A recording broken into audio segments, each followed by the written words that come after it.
Hello, hello. It's Thursday, everybody. Hope everybody's doing good this week.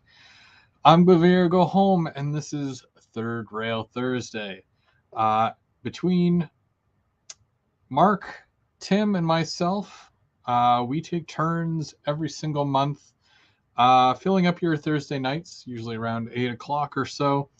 And typically, Tim is week one, I'll be week two, Mark is week three.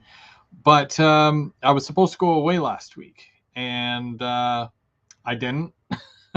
But Mark still filled in for me, so shout out to Mark, M&M Rails. But I'm here this week. But that means I still have to go away, right? So I'm actually going away next week. So I've got to break the news to you guys. I've got to break it. It's going to be a soft letdown. There won't be a GVO After Dark next week.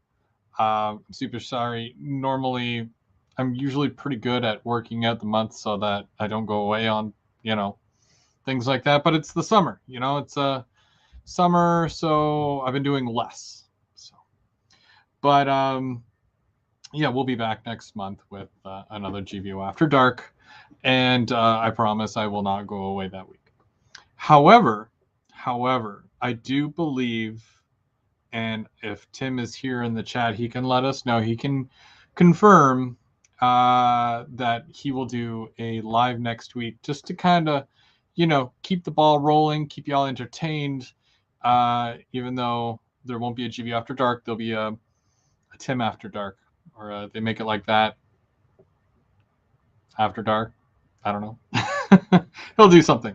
If you want to confirm, Tim, if you're here in the chat, let us know so that we know and everyone else will know where to go next week. So because it is Thursday, I'm gonna do some stuff on the layout. I'm gonna bring the camera over and we're gonna do some stuff. But a lot of people say that everything that I do on the GVO After Dark could be done in like 5 minutes, but we stretch it out so that it's an all-night charades. So what I'm gonna do is I'm gonna do it in 5 minutes. That's right. I'm going to give you everything that I was going to give you for GVO After Dark, but I'm going to do it right now. Which really, I'm going to skip the whole fact that I normally say, well, this is new. There's new stuff in the store. Go take a look. Everything is great. That's my sales pitch for the week. Lots of new products are hitting the stores all the time.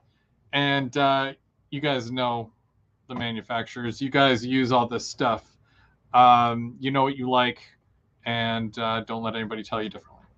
It could be used, it could be brand new, either or. It could be Athearn, it could be Rapido, it could be Bowser, it could be Atlas. A lot of these great companies make lots of great products, and you'll have your favorite, I have mine. So, just enjoy for what it is. It's model railroading. It's why we do this, right? So I often see a lot of comments online like, this is what's wrong with this company, or this is what's wrong with this, particular, model or whatever. It's not prototypical. Yeah, they're not going to be like spot on every single time, but just enjoy the hobby, Nothing's perfect. Nothing is ever perfect. So, but we have lots of amazing people here in the chat. And, I'm going to give some shout outs because I normally do that. I normally start early. I was downloading something, though, and I was really worried. I'm like, this is going to mess up, and this is going to... But it didn't. We're doing okay so far. Hopefully everybody can hear me and see me all right. But I'm just going to quickly go back. I could have sworn I saw a trackside mic and a Dwight Curley. And oh, there is Tim. Tim is there. How's it going? I hope everyone's doing well. And Humanity Junction, Heath. How's it going, Heath? And Split Rock. How's it going, Split Rock? And Dan's Model Railroad Journey. And Alexander, welcome. Dundas Junction Model Railroad. And Sean McGee. Mr. McGee, how's it going? And you know what? If I missed you, I'm truly sorry. And I want to I do. I would like to appreciate everybody. Wigwag, how's it going, Wigwag? I appreciate everybody coming by, hanging out every Thursday night with me and the. You know, you guys are awesome. Ethan, Mr. Ethan Armitage, how's it going, Ethan? And John, how's it going, John? This is great. This is why we do this. Luca, how's it going?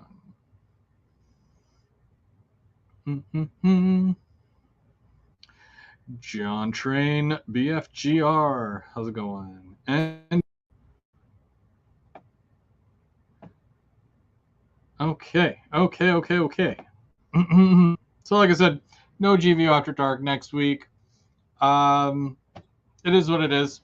I think we've only missed maybe one or two in the 4 years that we've been doing GVO After Dark. Yeah. So I think we're doing pretty good. And you know what? Here, get excited because next month, right? Next month is September. Kids are going back to school. I'm excited.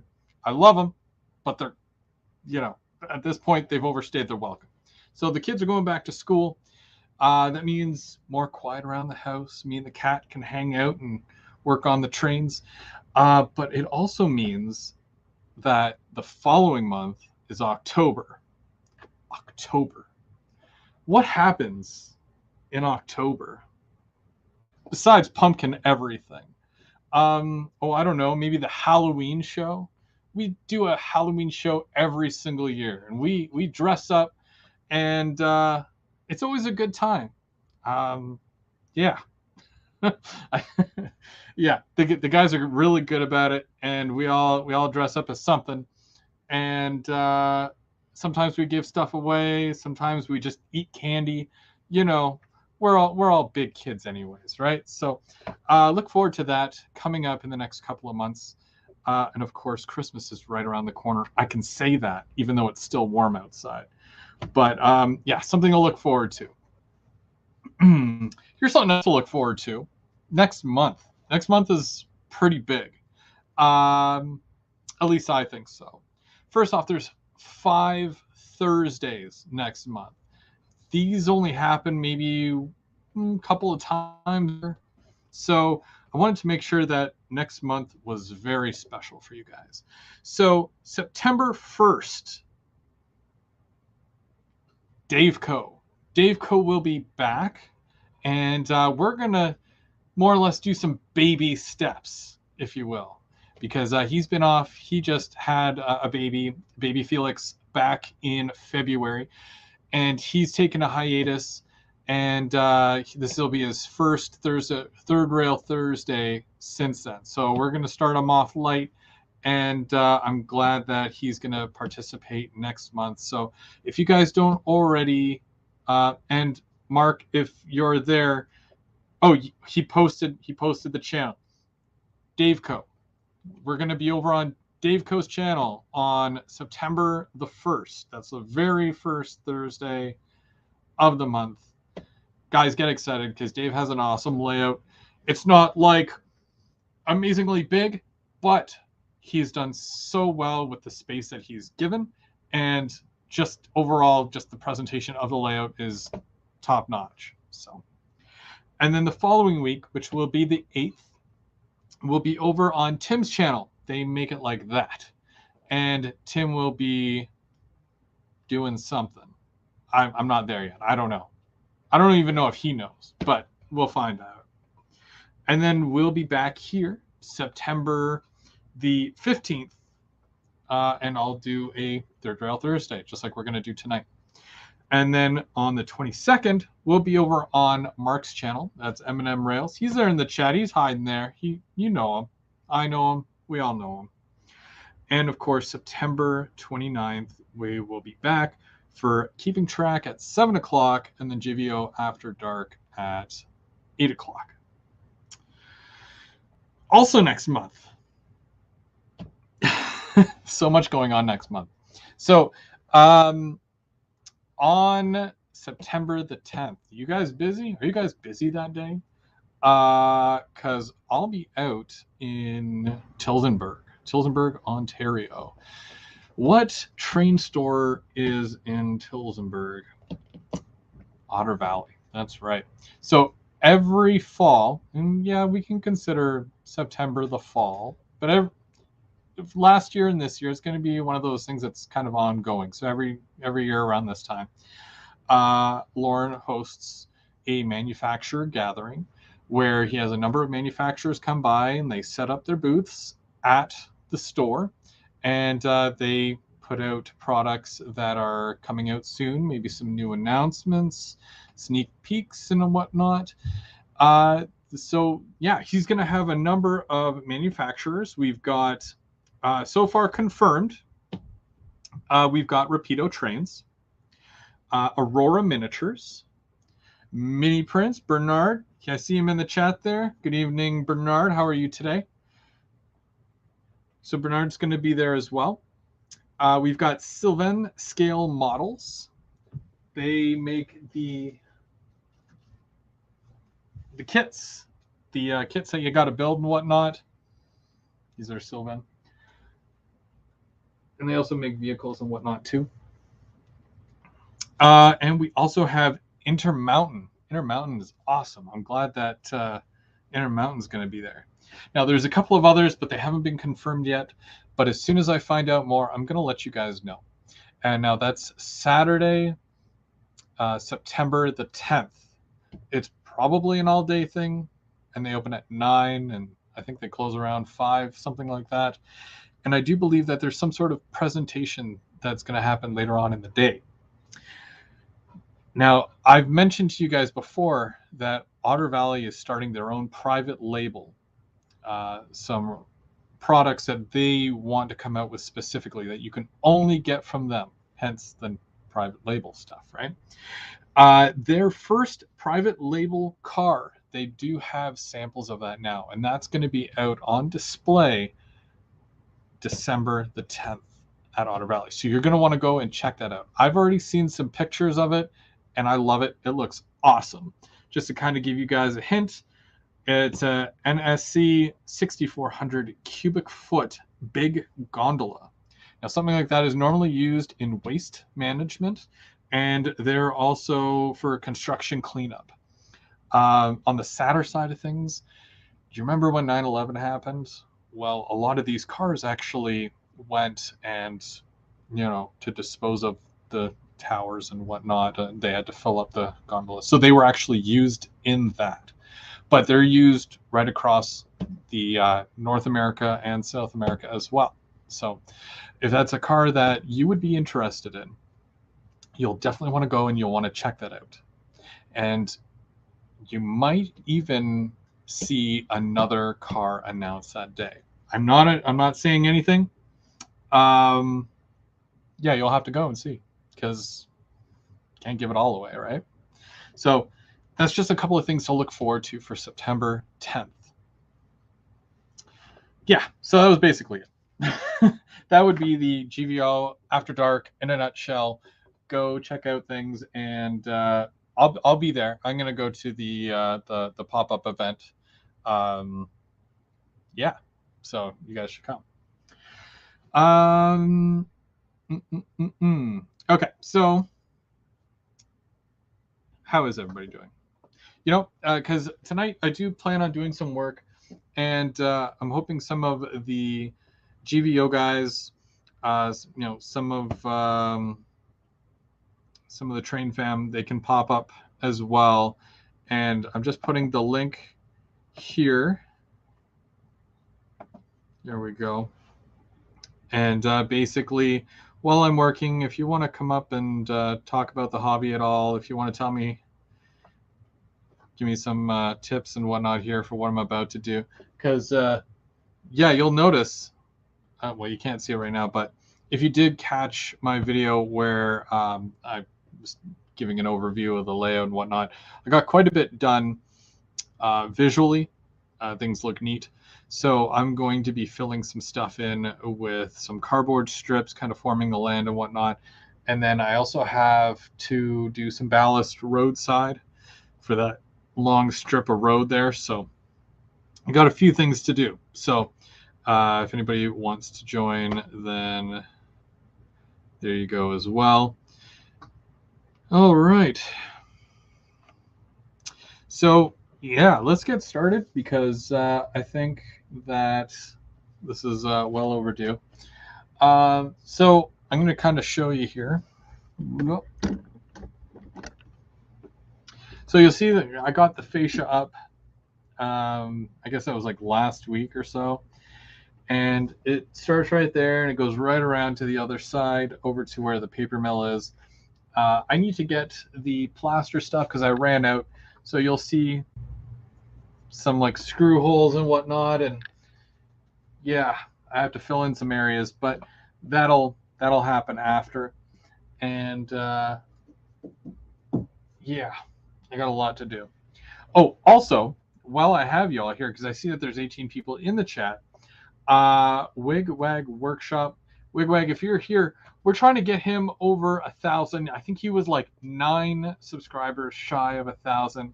So if you don't already subscribe to Wigwag Workshop, go on over, help a brother out, get him over that ugly hump that is 1,000 subs, and you'd be doing a solid. So let's. Hey Robert, how's it going? And Daniel, how's it going? All right. Oh, and we got Randall, Mr. Ellison. How's it going? Hey, what's happening? Not too much. Just about to get to work myself. What are you up to tonight? Oh, just sitting here at the house right now. Ah, right on. Oh, and there's Wigwag there in the chat, so you guys know his channel. Yeah, go check him out. Go subscribe, and let's get him over 1,000. All right, so I'm gonna just turn my computer a little bit now. It's gonna be kind of hard for me to do both things, but I'm gonna give it a shot. Okay, sorry about the shaky camera as well, because that's gonna happen. And I have to go all the way to the back of the layout here. And the cord is long enough. Okay, great.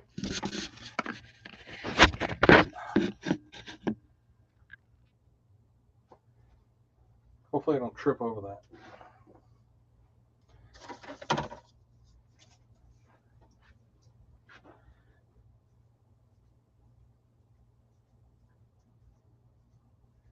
Oh, you hit 1K yesterday. Okay, well, all the more to you then.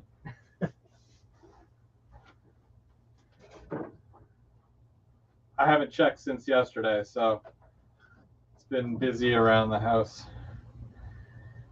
Alrighty, so just grabbing my glue gun here.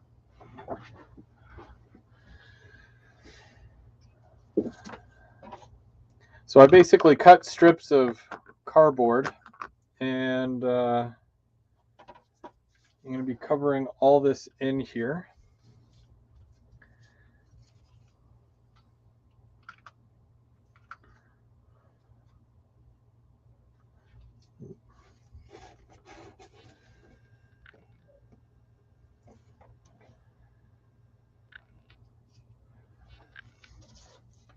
I know everybody has a different way to do this, but this is honestly just how I do it with the cardboard. I think it really depends on the area though, because there's certain areas where I still use like all foam as well.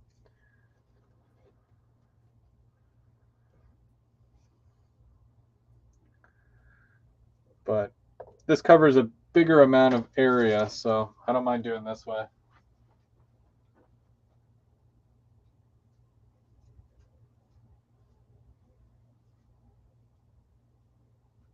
Oh, yeah, true.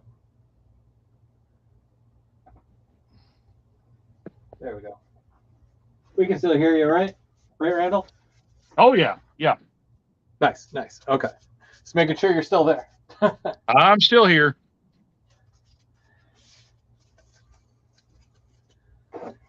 So you're not working today then? No, I'm not working right now. That's good. It's good to take time off. Can't work Yeah. every day. I thought you'd be trackside. No, unfortunately, I'm not.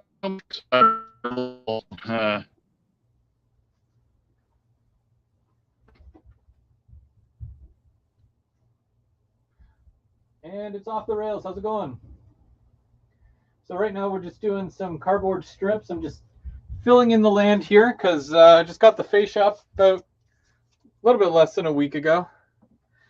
So I want to finish a lot of these areas off on the second level just to, get a little bit further, right?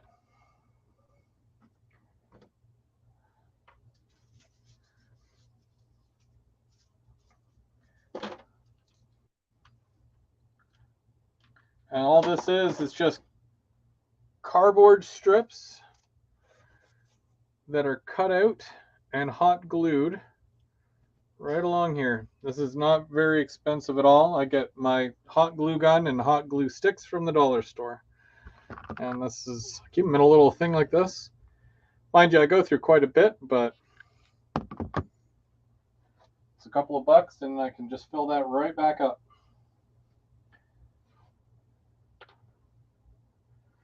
It's probably about as fun as watching glue dry, but it needs to happen.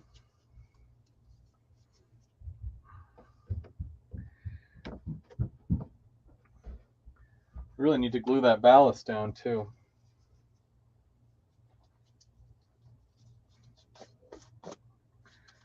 There's so many little things that need to be done to just get through and complete even just a scene of a layout.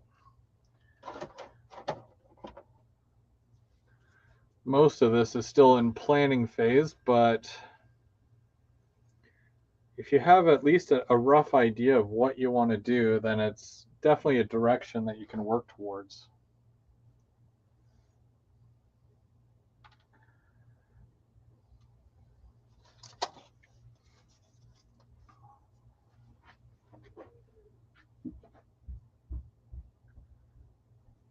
No, I think that was all, Russ, that was all done by hand. Now, I did find some pictures on the internet, so they're not really original. I don't know the name of the artist because it's not like they print it out anyways. Am I right? So, but yeah. So I just kind of not necessarily copied it, but I sketched it out the way I could do that best and colored it in and turned out okay. I'm not, I don't claim to be a professional graffiti artist, but I do like to draw and or color and or weather. Show you a little bit of a closer thing of that. So hopefully this is all filled in eventually here, right? Because, yeah. So that'll all be filled in and I'm going to make it all grass and whatnot. And then I'll be able to ballast all this here too.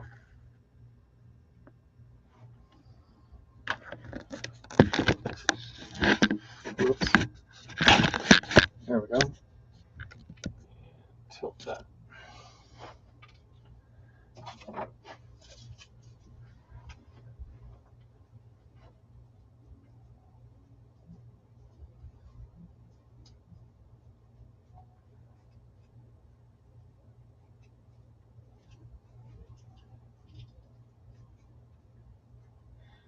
Now, underneath that bridge, I don't know if you noticed or not, but there was a, I think he fell over. Oh, yeah. Yeah, the little homeless guy did fall over. And there's a garbage pail there. And that does light up. There's a fake fire in there. It's a little light that you can also... It's got the little LED in there. It makes it look like it's flaming. Yeah, it flickers. Oh, now, okay. It's not on cool. Currently, but Yeah, it does just that. And then there's also the broken down car that's on. That was that blue thing. I haven't painted it yet, but it's on my list. But I'm still adding to the area with little bits and whatnot to bring it to life.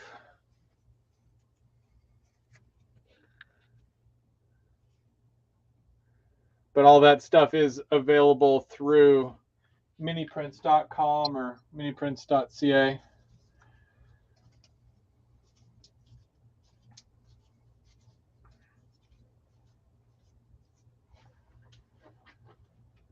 I have to flatten out the cardboard before I glue it because it's too thick. So, oh, and I'll just if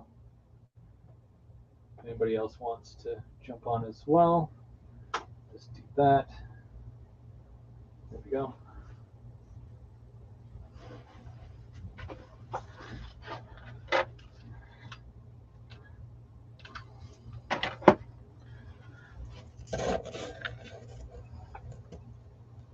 See, now I used to have my wife help me with this because even though this is, mindless work for me, there's so much more that I would rather be doing than doing the cardboard stuff.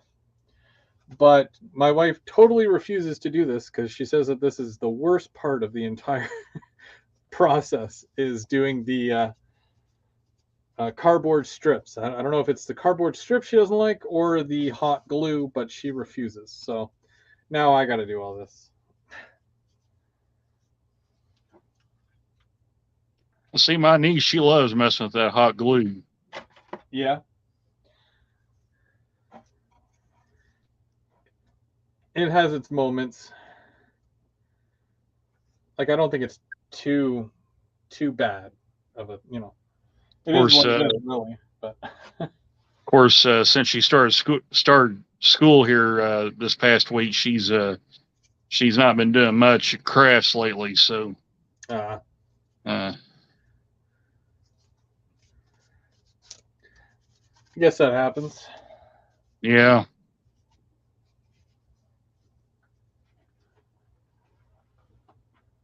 Oh, thanks, Heath.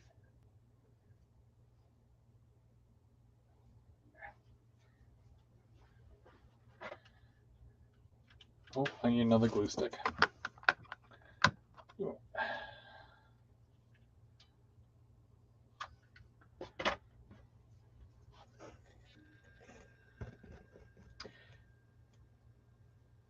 So what I usually do is I'll glue the one side and I let that dry fully so that it doesn't move or anything. That way I can really shape the opposite side here and glue it in place before I start doing the cross sections. And some of the cardboard here is actually from purchasing train stuff, right? You could throw it out, you could put in recycle, but for me, I use it and integrate it into the layout. Same with this partial pizza box. Not the cheesy side, of course, but if you got enough cardboard and the cardboard is a good thickness, something sturdy enough to hold up, why not use it? It's free material.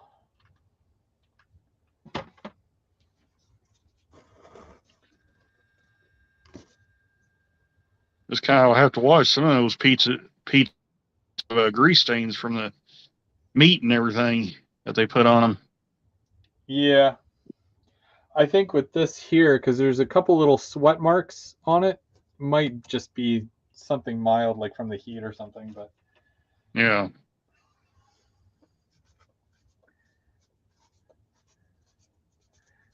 I'm going to put a couple more on and then I'm going to kind of shape this out. And we'll see how that looks. Yeah, Artie, they do that. The mice do love their cardboard. Yeah, oh yeah. Okay, so we're going to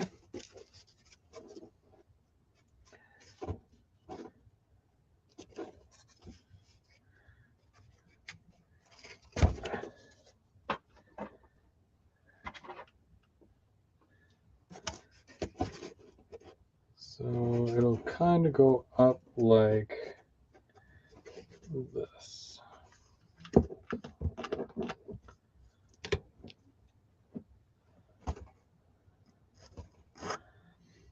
So if I do that enough times, it'll start to shape and look like it's supposed to. I hope.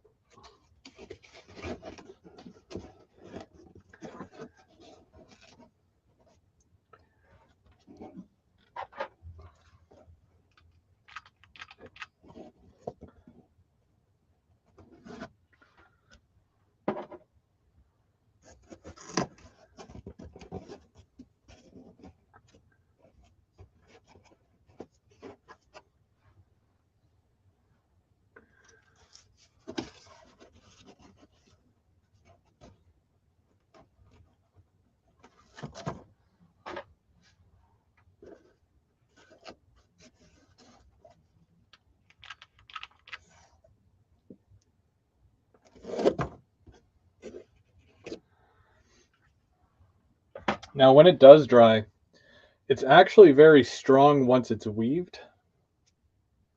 And the only thing I hate are these darn cobwebs from the hot glue. Ah, okay, that's good.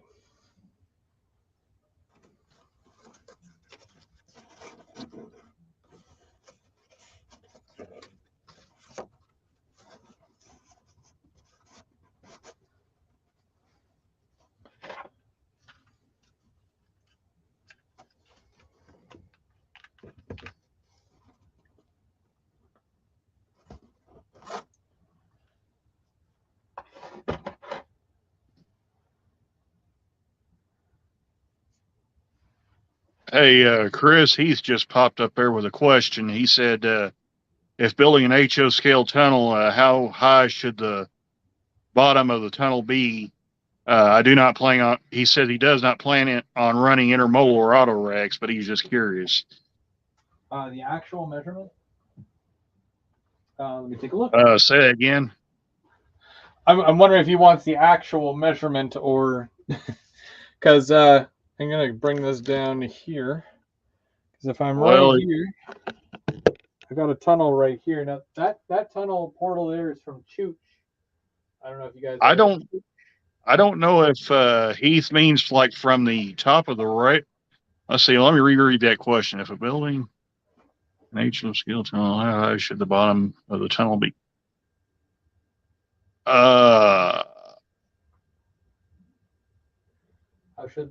How tall or how high should the bottom of the tunnel be?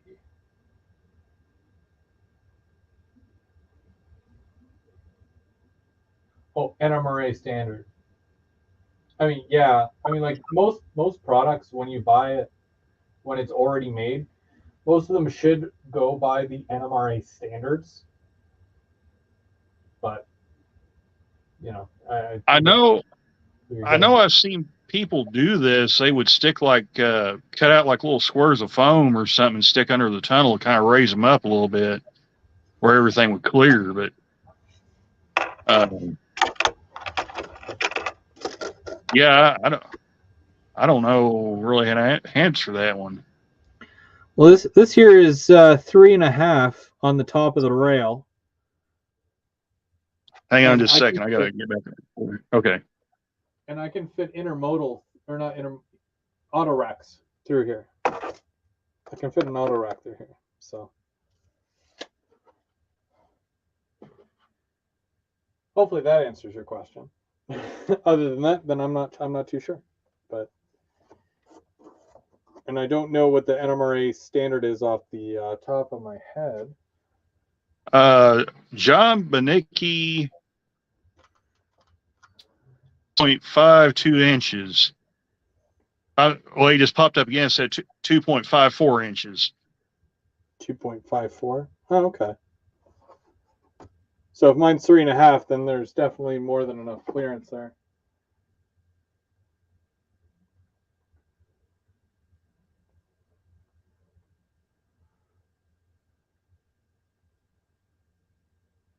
Because this is a standard box car. This was just close to me there, so. So you can kind of see that there's tons of clearance there.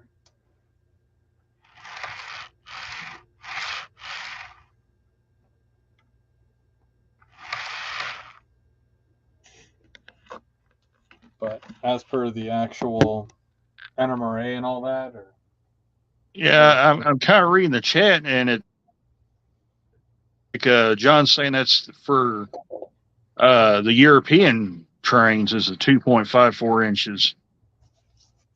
If I'm reading some of the responses right, because he's just popped up there and said, so in Sweden, the HO scale is shorter, or their HO scale trains are shorter, I really? guess. Huh.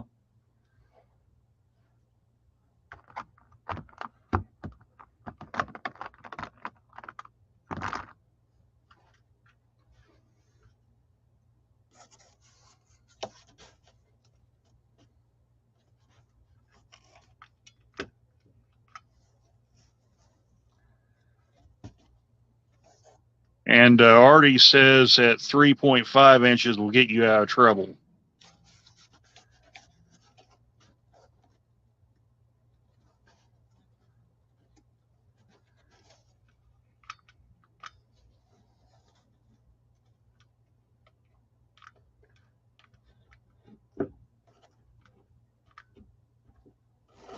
Oh, okay. Sorry about that, John. He said Heath asked what 10 centimeters equals, and that is 2.54 inches.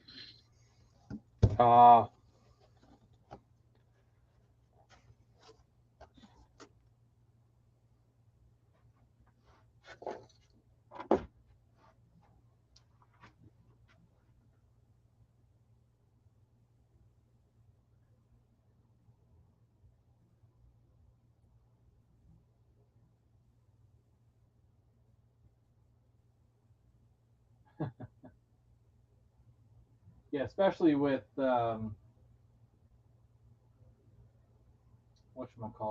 Swedish trains. I didn't know that Heath was running Swedish trains.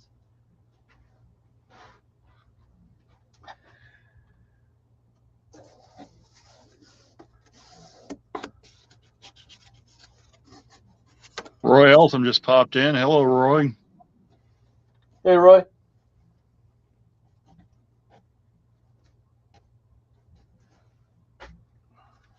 And so did CP 368 Productions.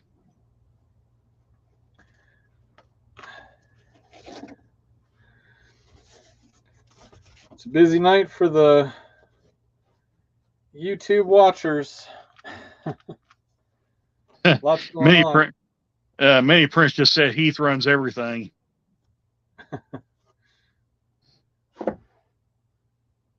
Yeah, I guess that's true. I guess Heath does have a little bit of everything in his room.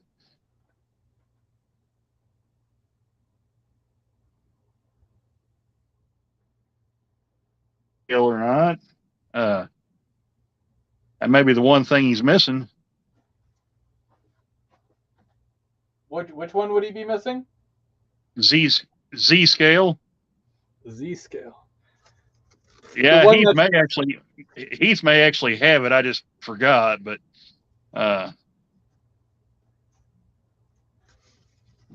space wise, that would make the most sense. That or N scale. Happy Valley Hobbies just popped in. Hey, Happy Valley.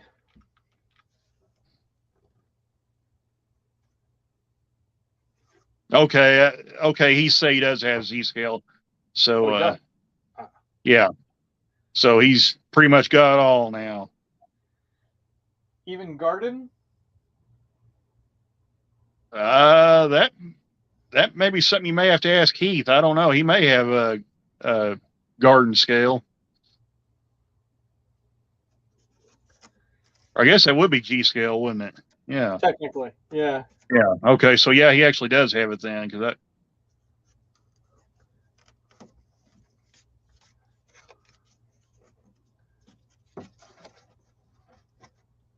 You have to forgive me. I'm kind of a HO, mostly all HO scale modelers, so or runners. So I'm kind of not as knowledgeable on the other scales as I am the HOs as the HO, and even then, I probably don't know a tenth of what all these other guys know. So, yeah,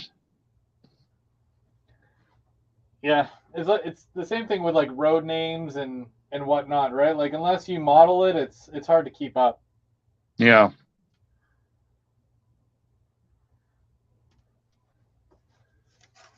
Well, and two, just in the HO sector, there's been so much being announced and released in the last 5 years.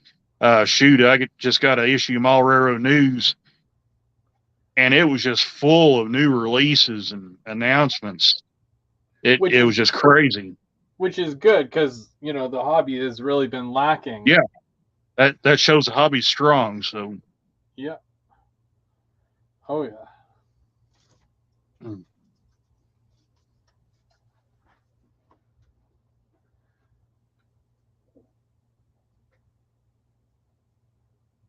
Thanks, Mike. I'm gonna have to upgrade my my cardboard. I'm going to 2-ply. I appreciate it, Mike.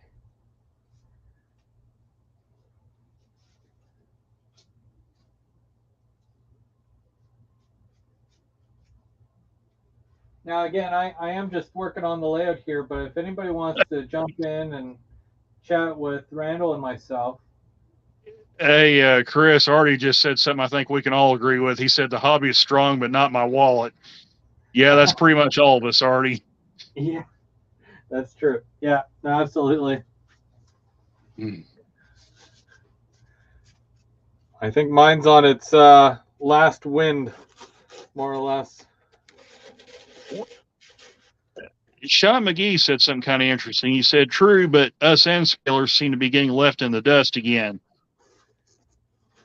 Yeah, I would agree with that, but I would also say this. I've started seeing some announcements for N-scale recently, especially from Scale Trains in Athens with their Genesis tank car, and Scale Trains is now announced as taking orders for the X Fox Valley Gevo and SD70A. So while there isn't as much there for N scale, you are starting to see at least a trickling of announcements coming for them. So, but yeah, I would agree with that, Sean. It's nowhere near what HO is. Well, at least some manufacturers now, it's like when they put out an HO scale, like Rapido recently, they've been announcing a lot of N scale stuff that have already come out in HO, or it's being released in both. Which, I mean, like I don't do N scale, but I'm happy for you guys when something like that happens, because then you guys get to get like basically the same great quality stuff, but just smaller scale, right? So I think that's worth celebrating. And N scale has really come on in the last 5 years. Oh yeah, absolutely. I would have never. Well, I don't know if I'd say I'd never, but I would have never expected to have seen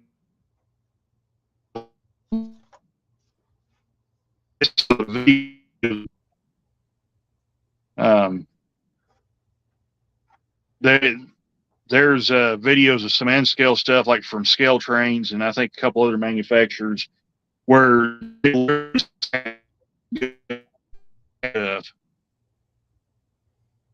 and it's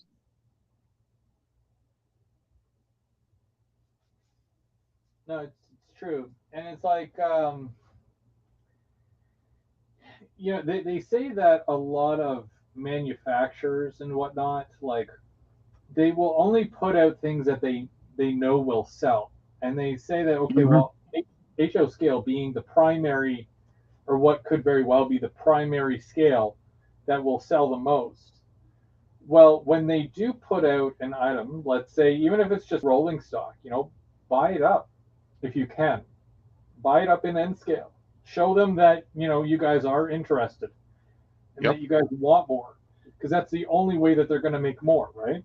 That's why you'll see like 3, 4 different runs of one car uh, with multiple numbers. It's because they killed it on the first 2 or 3 runs. Yeah, So Chris, I saw I don't know if you watch this channel or not, but it's called Drew at Nordell.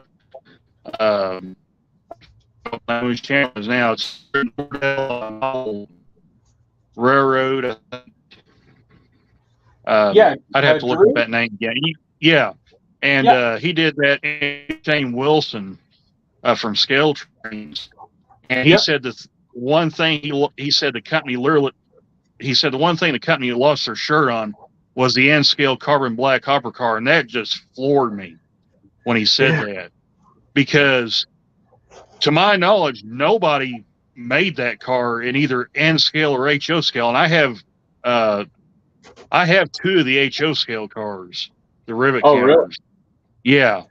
Um, but that just absolutely floored me when he said that. Um, Floored in a good way or floored in a bad way? it was just shocking that the cars didn't sell. Uh, It's the way yeah, he was talking. yeah, Because A, they were modern cars. B, to my knowledge, nobody made them in plastic, at yeah, least. And here Scale Trains is offering them out there, and nobody takes, and hardly anyone takes a, a bite at them. yeah. It happens, right? And with a lot of different models that get put out, it's like, and this is a good question for everybody.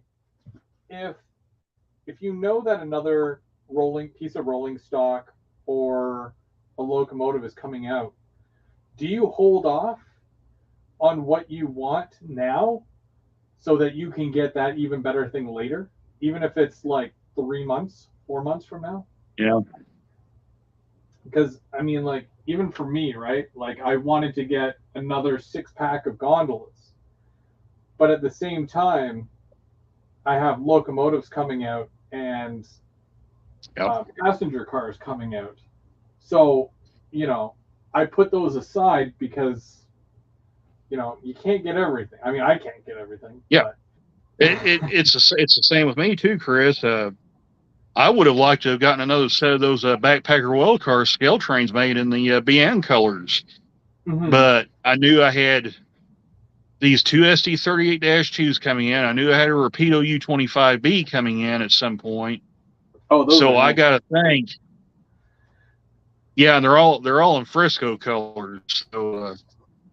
Uh, so I knew I had to at least have that much saved for those 3 engines. So I couldn't Yeah, really be buying anything else. yeah.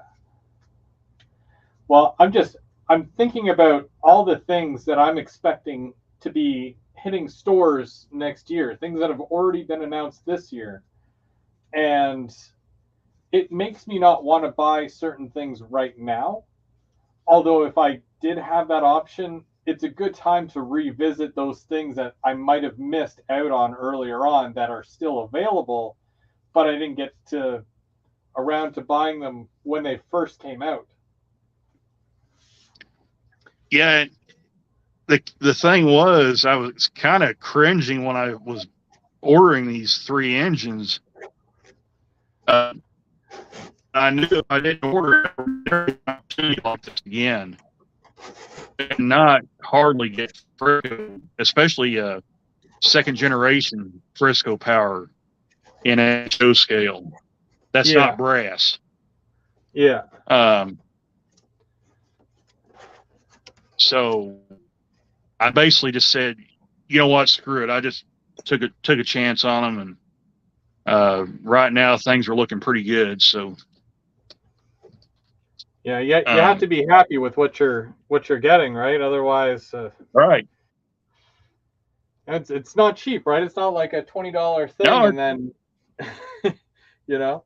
So yeah, it's tough calls sometimes.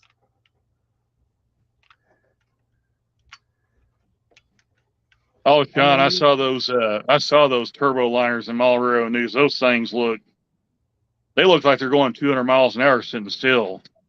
I mean, oh yeah, um, yeah, I mean it's tough, man. I've had to pass on stuff too. yeah. Kind of worries me, like when certain things come out. Like yeah, you can pre-order all day. There's tons of stuff you can pre-order, but when it hits the shelf, it either doesn't hit the shelf when you need it to, or when you can make it work. It hits the shelf when everything else hits the shelf at the same Mm-hmm. time. And I'm just like, because even like the locomotives that I just recently bought back in June, I bought 4 of them because I'm like, okay, well, I want to kind of build a fleet. And my limit was 4 because I knew that the cars were on the way. And with the cars, I mean, you can't get 1 car. You can't get 2 cars. So I ended up getting like all the numbers that they had made at the time. But at the same time, it's like there's so many other things that I had my eye on, and it's tough. You got to kind of have to have the give and the take. So next year, when all these, for me, it's via locomotives that are coming out next year, P42s from Athern. Um, Got the yeah, Surfliner car coming. yeah, and they announced, or Bachmann announced the passenger cars for the Charger, which the Charger, we're also expecting the Charger next year for Invia. And I'm sure there's other ones that I'm forgetting, but those are the ones at the top of my head right now. And it's like, all that's coming out next year.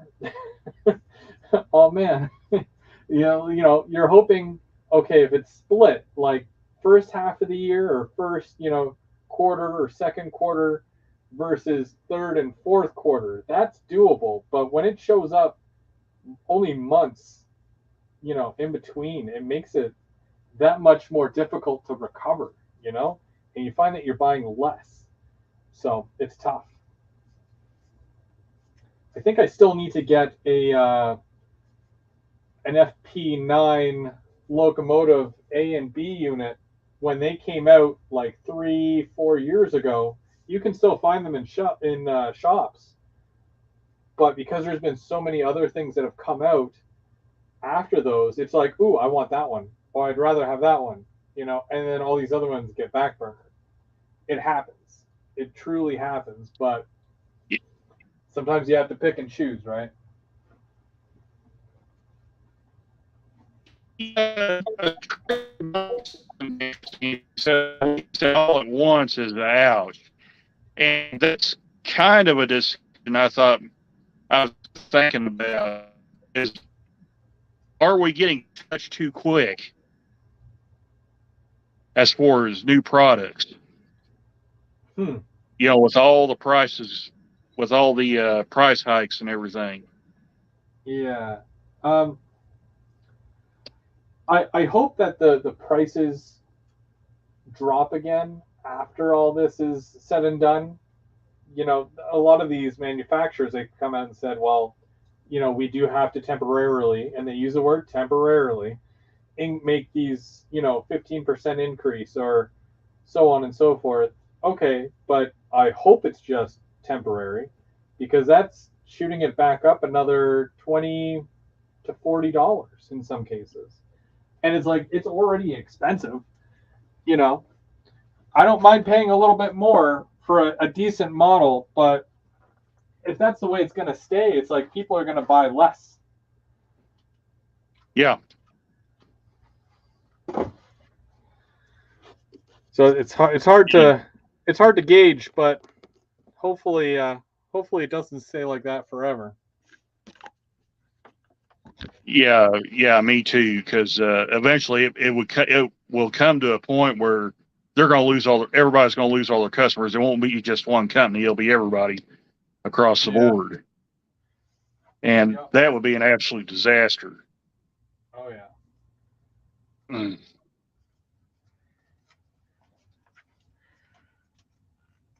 But from the sounds of it, it seems like things are kind of back on track, though. Sorry for the pun, but with the way that things have been the last several years, I mean, it's understandable to feel like things kind of took a turn for the worst, and companies were getting hit pretty bad with everything. But they're slowly recovering, and some are still, SOL, if you know what I mean. But hopefully it doesn't last forever. Well, I think this is where Steve I'm going to throw Atlas here as well, where I feel like they've done a pretty darn good job of keeping their prices relatively stable compared to a lot of the other manufacturers True. through all this. Yeah. And you can't really blame the shops either, because they have to make money as well, right? Yeah.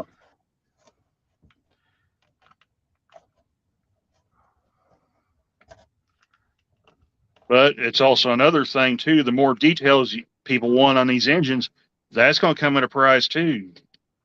Oh yeah. So, you may have to kind of compromise a little bit. Yeah, it's true.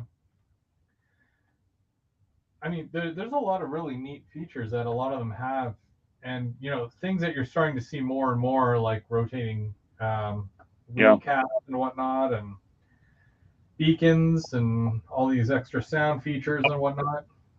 I will say this, Chris, and I know you'll agree with me on this, being that you're a Rapido fan too. I love the Stralite beacon on the B36-7s. Those things, I'm telling you that when I first got the Santa Fe blue and yellow engine, that beacon, when I first turned it on, that was just something. Yeah. I think the fact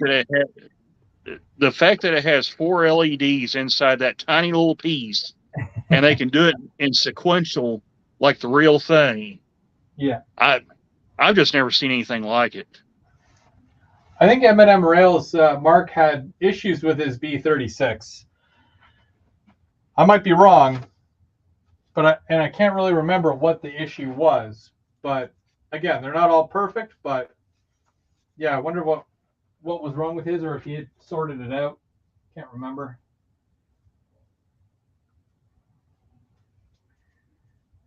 Oh yeah, yeah. Off the rails, like this is that time of year.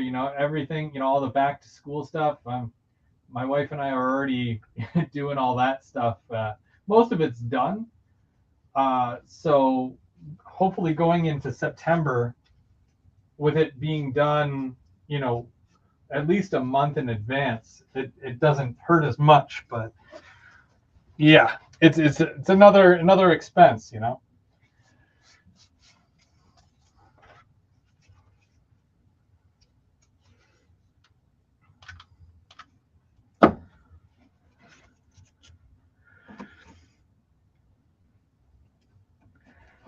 And then, on top of that, like, we've been cooped up for the last two years, or, maybe more than that. Feels like it's longer.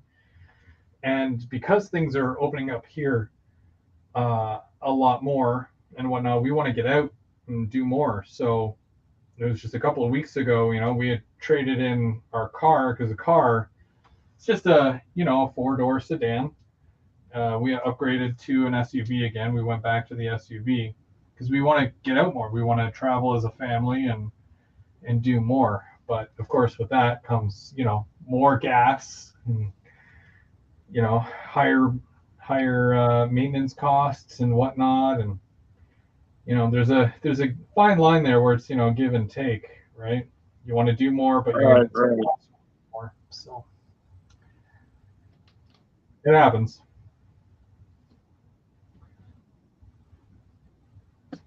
But there are, cheaper alternatives to keep things going, right? Like the way that I build my layout, as you can see, obviously cardboard. Every time I place an order, it comes in a cardboard box. So I cut it up and I use strips to form the land here, and it's it's basically free. It's I take the money that I would put into, like, let's say, filling it in with complete foam and carving the foam. Instead of doing that, I take all that extra money and I buy trains with it, because if you can't have both, might as well cut back on certain things that you can cut back on. So as long as you can pull it off, right? If it looked like garbage, I wouldn't keep doing it. Well, and two,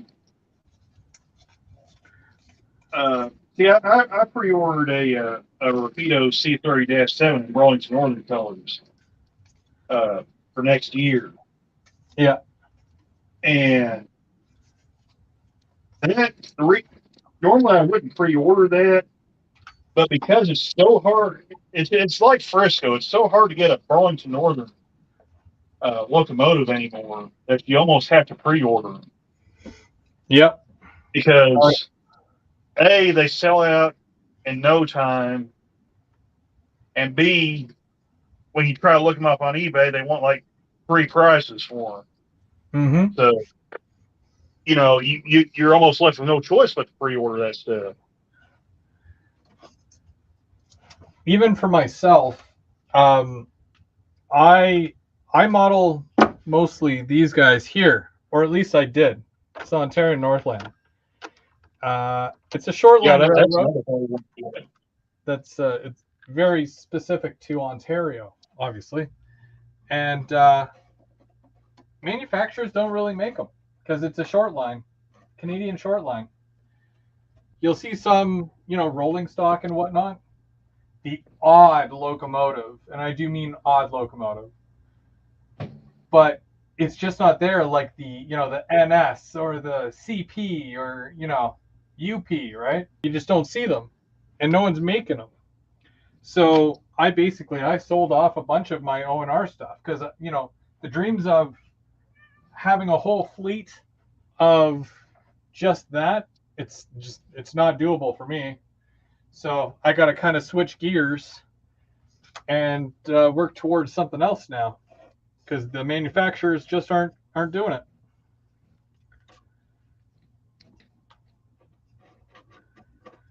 Yeah, there's just some road names that's out there. I mean, they're really, really hard to get. Yeah.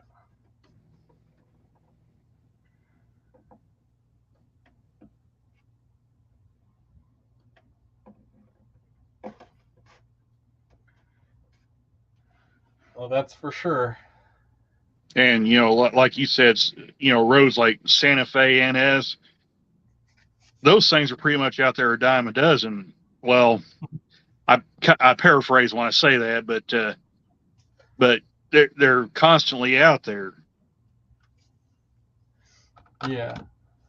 Because they're such huge popular road names that they almost constantly keep them in stock. Yeah. It's true. Yeah, it's one of those things, I guess.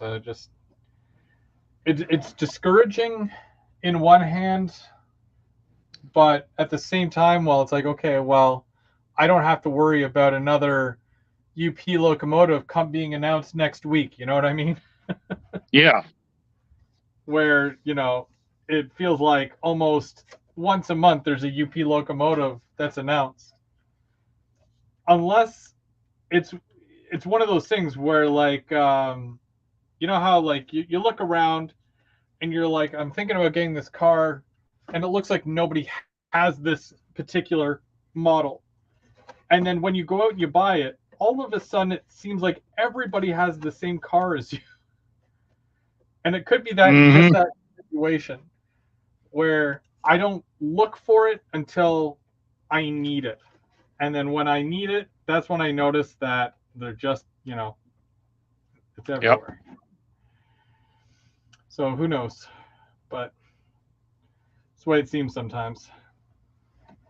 I've always had kind of a flame for the weird and unusual cars that come out.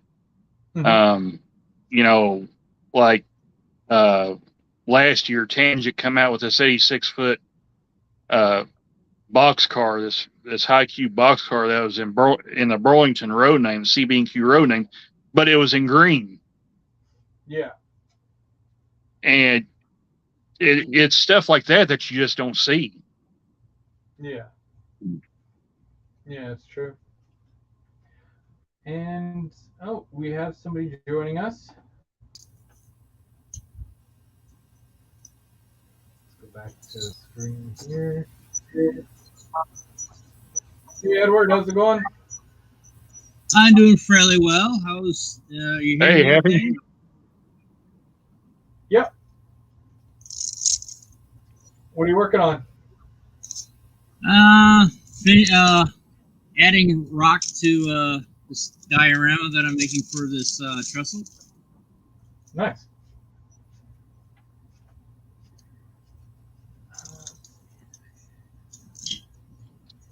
I'm just checking the chat here as well. I haven't got a chance to check the chat at all.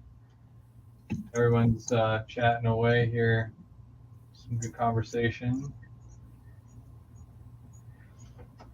So how do you find things, Edward, as far as products coming out and whatnot, and being able to find the things that you need? Well, the thing is, since I'm right now modeling the 19th century, there's not that much out there. Yeah, no, nothing major, anyways. That seems like a lot of the stuff that you would have to, custom build yourself, right? Either that or look for the older Tyco/Mantua stuff. Hello there, Off the Rails, and also DES Media Production just jumped in. Hey guys, welcome. So yeah, it's usually I have to, scour the not parts bin, but the older bins at hobby shops to find stuff and all that. And there's a lot of times I'm buying equipment not because to have a larger setup, because my layout's only 8 foot long and a foot and a half wide. Mm-hmm. It's basically I'm buying stuff for spare parts. So you just kind of build your own then from other, like, do you just go with like the older style locomotives, or do you? Well, right now I'm going with the older style locomotives, but like with these right here, their parts are broken and stuff like that. But this would eventually, if some of the good working engines need parts, that's what I wind up going with. And you do mostly steam as well, right? Yeah, I don't think they had diesel. They didn't have diesels in the 19th century, or I don't think they even had electric. Yeah, that's true. That's true. Sorry, these are typical questions that I ask, and I didn't think about that one before I asked.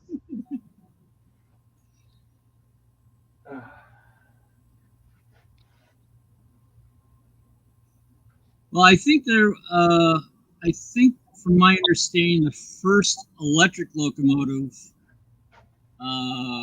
which was done by a Dr. Page.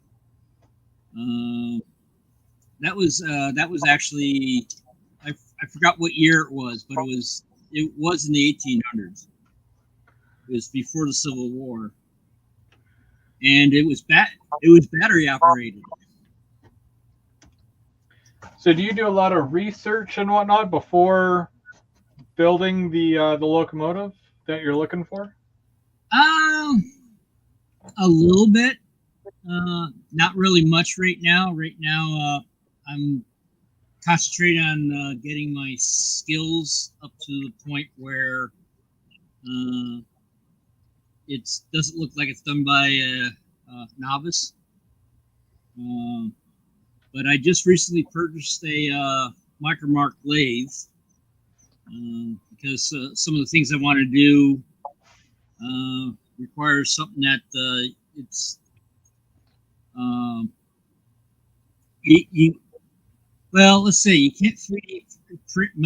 You cannot 3D print metal at home at this point. So, like a lot of the older style, like River Rossi's and stuff like that, they have like pizza cutter wheels and all that, and sort of need to be able to make a tread profile more towards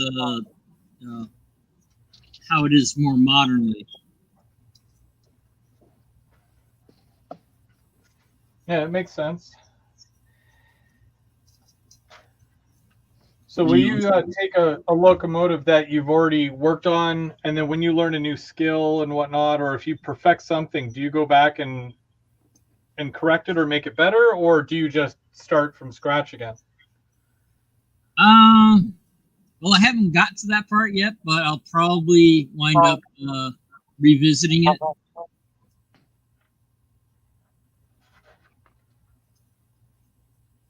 I don't think I would know the first thing about building a locomotive from scratch. I wouldn't Well, say I know I wouldn't. it's not my area of expertise. Well, I would have to say with diesels and electric, they're probably really easy because you got, well, in the HO scale you got Stanton drives.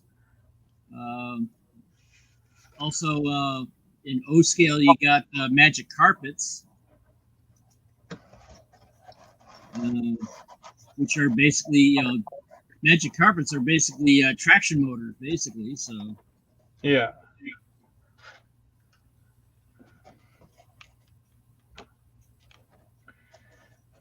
I think even for taking locomotives apart and whatnot,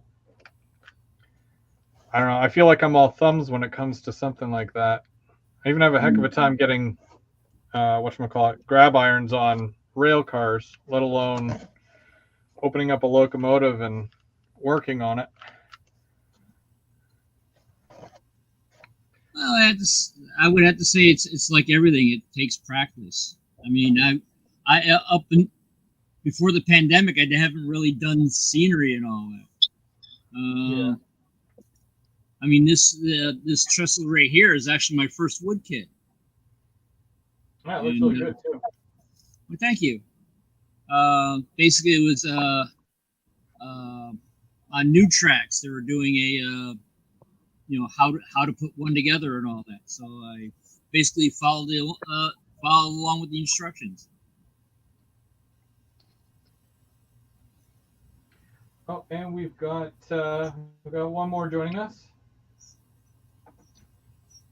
Is that trestle based on any certain prototype, or is it kind of freelanced? It's a 100-line kit, and if I remember correctly, it's what Rick Hunter did, who designed it. He sort of like figured out how they built trestles, and then turned around and I want to say it's freelance, but it's based on prototypes, if that makes any sense. Okay. There is no actual prototype of that specific trestle, but that's how would have built a trestle that, if you could turn around and build a trestle like that, and it would work. It would work as built. Okay. I was just curious. That's pretty cool though. Yeah, it's I mean, I think there is one discrepancy, if I'm remembering it correctly, is that usually this little platform here with the water barrel. If I remember correctly, it's not, the trestle itself isn't long enough. I think it has to be about twice as long for a railroad to turn around and put that little platform on there. All right. And I think that's the only discrepancy that I'm aware of. That's already painted, right? What? The bridge? No, this is all 100 line stain. It comes. Let's see if I can find something that's not been painted yet.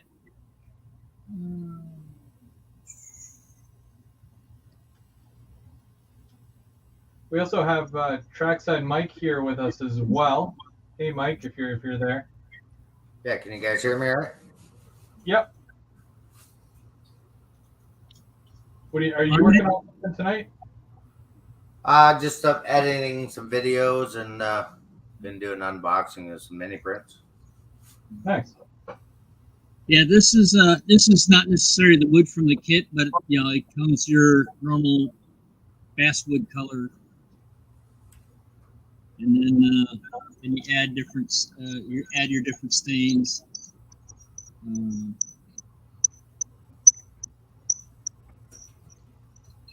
The thing is, I have done the Queen Post Bridge, and I've also have done the cover bridge that they also made. Now the thing is that when they did the class on the covered bridge, they built it as a single unit. Well, the thing is that my thought process is that if I ever want to actually, right now I'm just building these on dioramas because I don't have room on my layout. But if I get a layout that's big enough, I want to be able to take these bridges and remove them off dioramas and put them on the layout. And doing that with a covered bridge is a little hard to do when it has the cover on it. That's why I made the roof on that removable.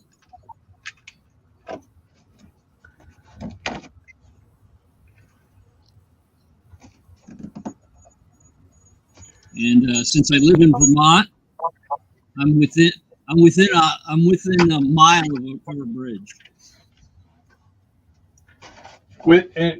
From that bridge that you built there? No, there's I live in Arlington, Vermont, and the nearest covered bridge is it's in East Arlington, which is called the Chisaville covered bridge. And then if I go, I think it's about like maybe 3 miles west. There's the West Arlington covered bridge. I was going to say that's kind of what Mike's doing here with his module, right? Because you're that's a module, but you're adding that to your, I guess you said second level? Yes, that's going to my second level. Is it heavy? Nope. It's this is just what do you call the board there? Like a core board with a sticker on it. And then this is just quarter or less plywood. Oh, neat. It's pretty light actually.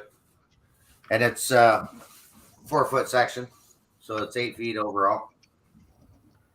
And that's going to the second level. I just haven't done the sticker on the backdrop of that part yet, but I got it in. It's one of the things to do, right? Always something to do. 2 feet deep, 4 feet long. Yeah, each section's 4 feet, and it's a little less than 2 feet. Now, are you doing that all to NMRA standards and all that? I'm trying to follow most of the standards, yeah.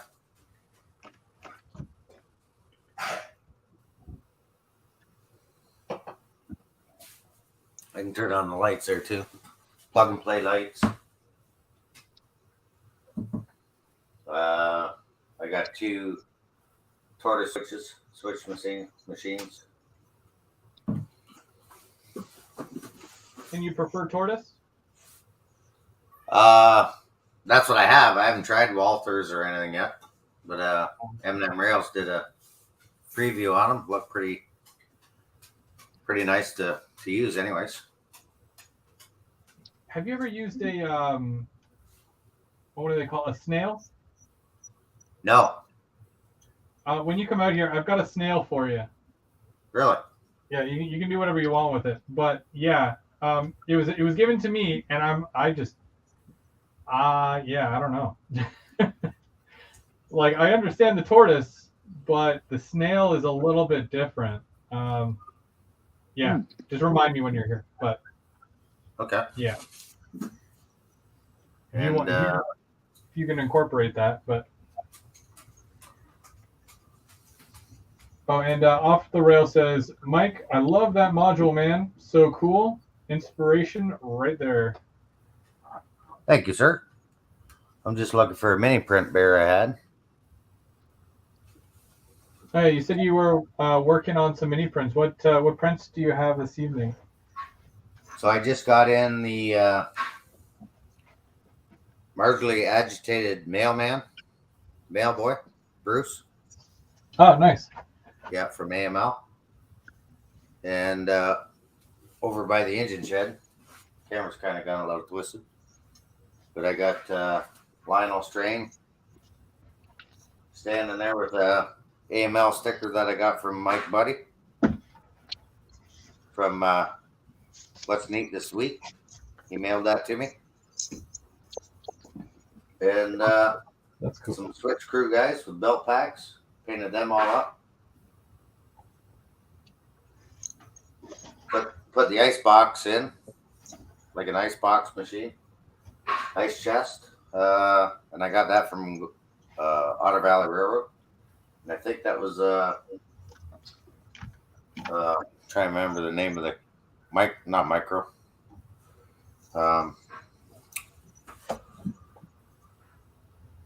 It's a modeling company. What do they make?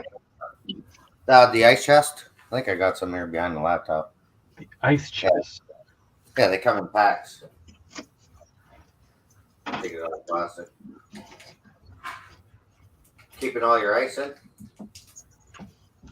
You can paint them up. You see that, all right? Oh yeah. Yeah. Wouldn't that go out front like a gas station? Yeah, you can put them there, but I figured, well, the crew's got to have an ice chest for their water or whatever, right? True. And then painted this guy up. He's got his lunchbox, backpack on, and his fluorescent vest. These are all mini prints. Belt pack guy.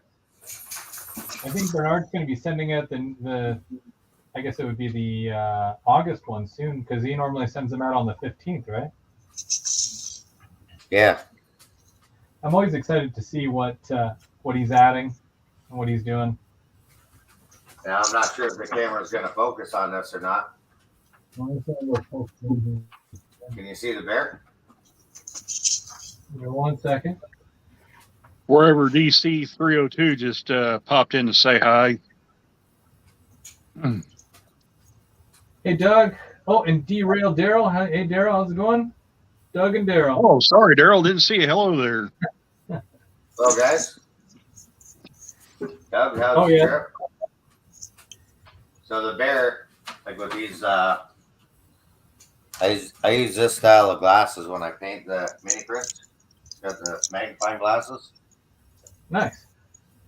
So, but when you take a picture with the bear with your phone, you can see I got his brown eyebrows on and painted his nose. Looks pretty neat. Yeah, it looks good. And you wouldn't think there was, little bear, right? Like, you can add those details. Like, even when I did my deers, or my Yeah. deer, I guess, like they got the white undersides and whatnot. Like, you can really get in there and do the very fine details on them. And it just makes them look even more realistic. Yeah, it really pops out on your layout.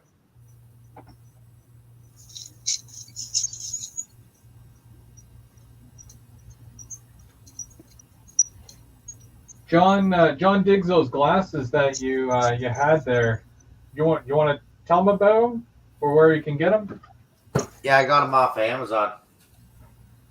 So I know James and I have talked about when we hit certain milestones of our goals. I'm actually going to give a set of those away when I hit 100. Well, there you go. Anybody who wants to get in on that, go subscribe to Trackside Mike. Also, he does a live show on Mondays. Off the rail Mondays. Off the Rail Mondays. Usually got a computer glitch of some sort. we're doing the streaming, but not so much at the hobby, but just at the streaming part. I was always a watcher before, so getting better. And same thing with Happy Valley. Edward, you do a live stream as well every Thursday as well, right? Do you still do Thursdays? Yeah, I'm doing. I changed from doing Wednesday nights to Thursday evening. It's yeah, it's live stream. I should actually have this written down so I don't have to think of this off the top of my head. It's all good. But no, the thing is,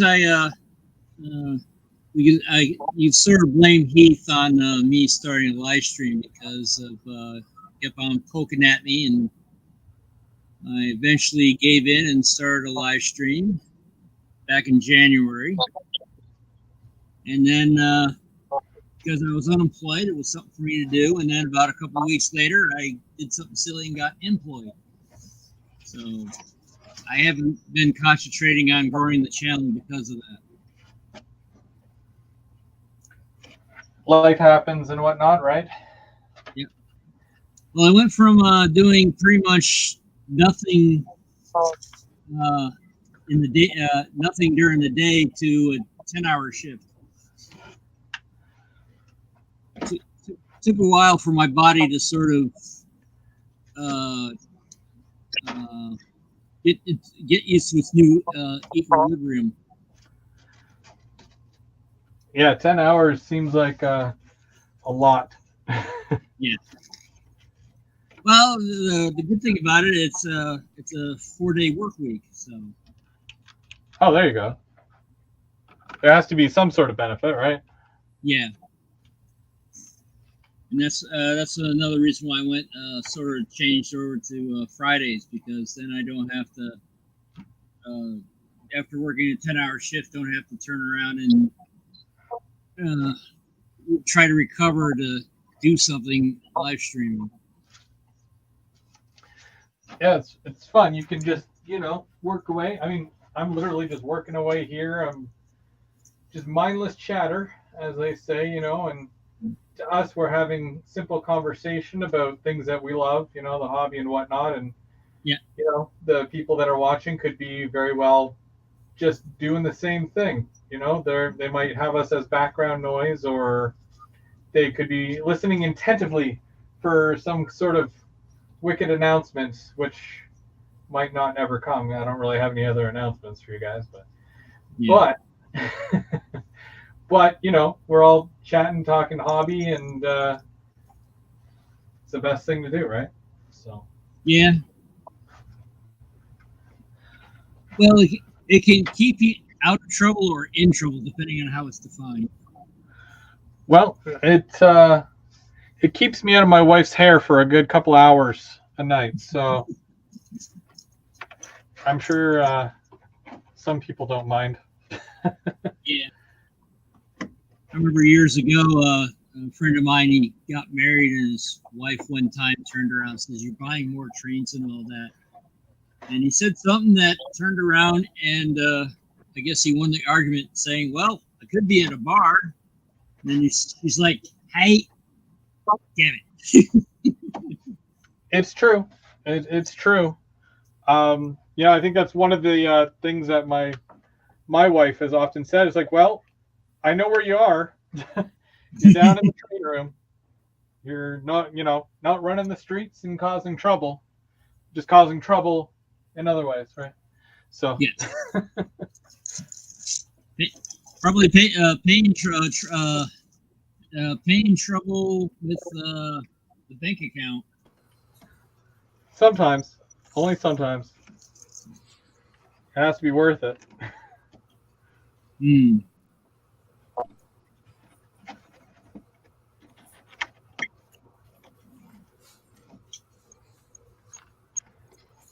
Now I know it's something that it came up earlier, but I didn't get to ask you, Mike. And that question is, how do you feel about pre-orders? Yeah, I was watching the chat on the phone when you guys were talking about pre-orders. Pre-orders are tough because I do have pre-orders, but how do you keep track of your pre-orders? And then, like you said, it's usually all at once. And I got this fall. I think the Charger comes out via next Wait, year's. is that this fall? Yeah, I thought it was this fall. They come out the Charger. I don't know about the cars. Uh-oh. Yeah, I know it pops up real fast, right? And then I got Intermountain, the Heritage AT 44 is coming out. Yeah, the Intermountains. Yeah, the Intermountains, that's this fall. And I think I got 2 of those. Here's kind of my thoughts on pre-orders. I have kind of a love-hate relationship with them for a lot of the things that said. It just seems like all of a sudden everything just shows up at once, and you're kind of caught flat-footed almost. But as I said before, there's certain road names and locomotives that when they're announced, you almost have to take that plunge, because if you don't, you're going to miss out on it. I just told Chris a little bit ago about the C30-7s that Rapido announced, and they're doing Burlington Northern. Okay, I grew up watching those engines in real life, so I knew, and plus I know how hard it is to get a BN C30-7s because you can't find them, and then when they do pop up, they want a fortune for them. So when I saw Rapido's announcement, I went over to Train World and looked on their site, and I'm like, a pre-order, and I'm never going to get this opportunity again, probably. So even though I just ordered one engine. It's kind of like when the M420s come out, the Rapidos. Yeah. I didn't pre-order any, but they went through, I think 2 skids. And then they got another skid in, and there wasn't very many left. And I'm like, do I, don't I? And he's like, I'm sitting on 10, and that's it. There's no more. And I'm like, okay, you got to jump on it. Yeah. Because that might not be 10 years, or who knows when they're going to come back out.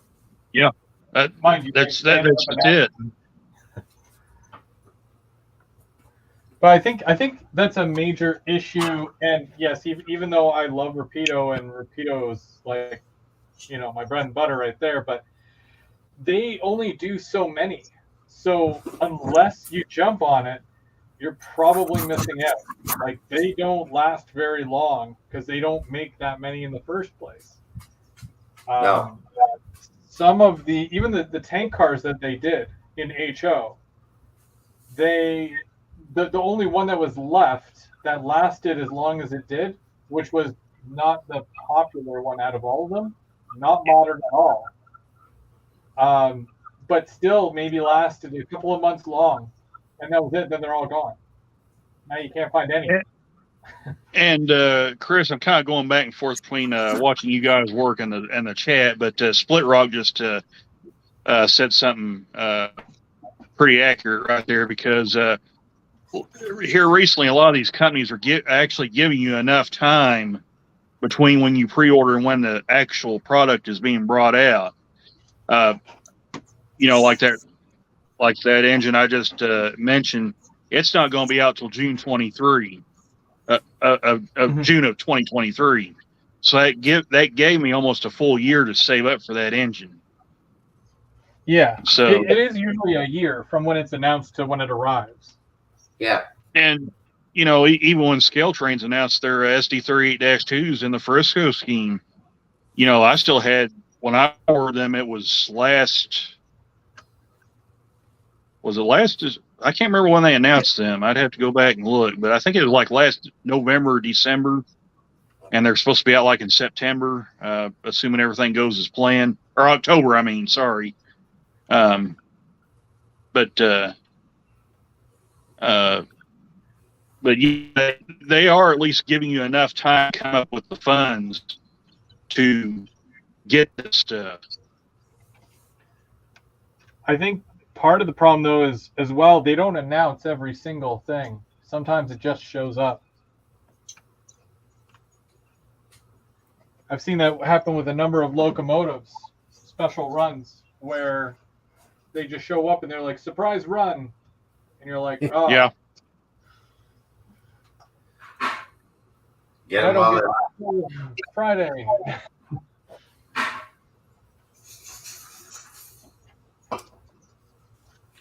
Yeah, like the GP9s, they've given that's not until next year with the slug, right? But that'll be the next hot thing.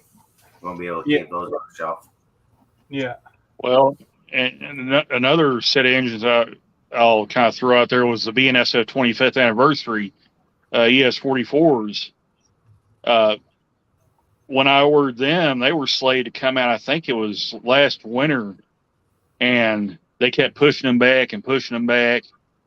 And I think it was like March or April 1 when they finally came in.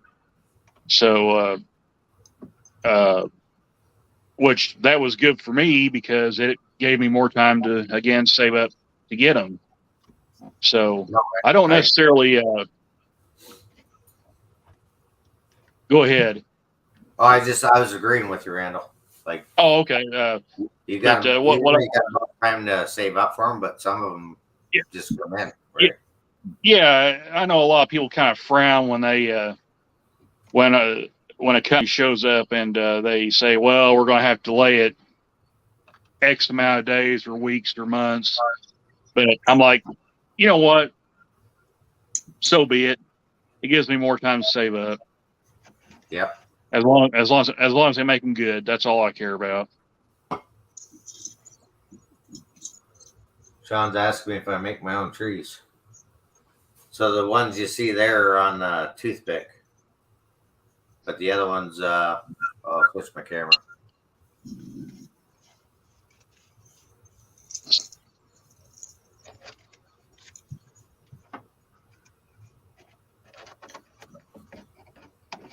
So the big pine tree, that's the one I won from the Christmas special. GVO After Dark. And then the other ones are the other pine trees. I believe these are Walthers or Scenery Master. Those are nice. Yeah. They're a nice tree. I'm still working on trying to get Grand Central Scenery up in Canada. I do have some of them, and I tried painting them because they're winter ones. Yeah. they had snow on them. So I'm like, well, I don't really have a snow scene. So I tried painting them, but I think I'm gonna have to redo them again with the airbrush or something, and maybe a little static grass or foliage on them to kind of get them a better green.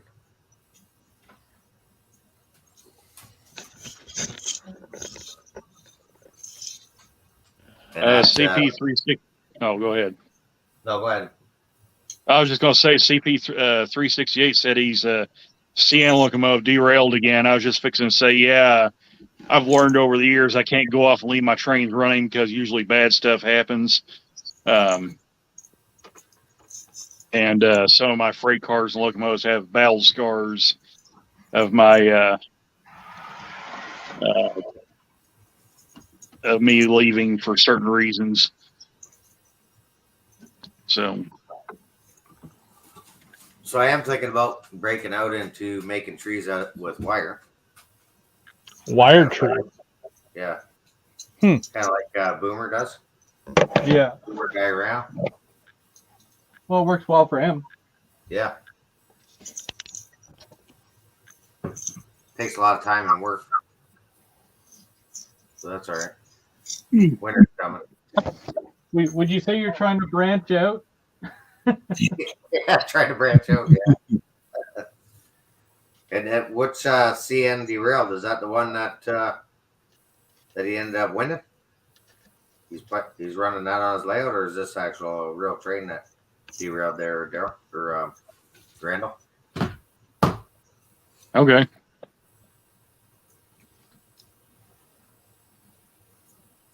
Get super trees, yeah. Super Are they trees staying seem to be the popular super one. trees? I've got some little trees put up somewhere. They're not Walder's trees. I think they're like Bachman trees, if I remember right. But they're actually still in the box. So they're still nice looking trees, though. Bachman trees, like they came in like a box, eh? Yeah, they're like in a dark brown looking box. Like I said, I've got them put up, but I think I got some mixed in here. I don't know if you can see it or not, but yeah, they're in here. They look like they're wired. CP368. What KD couplers are you using? Are you using the 158s or are you using the smaller ones? For what? They said he switched them out.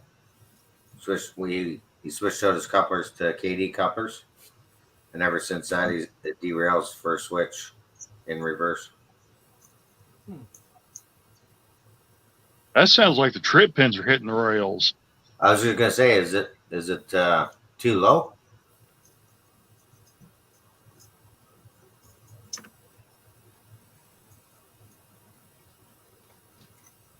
Yeah, bend the hook.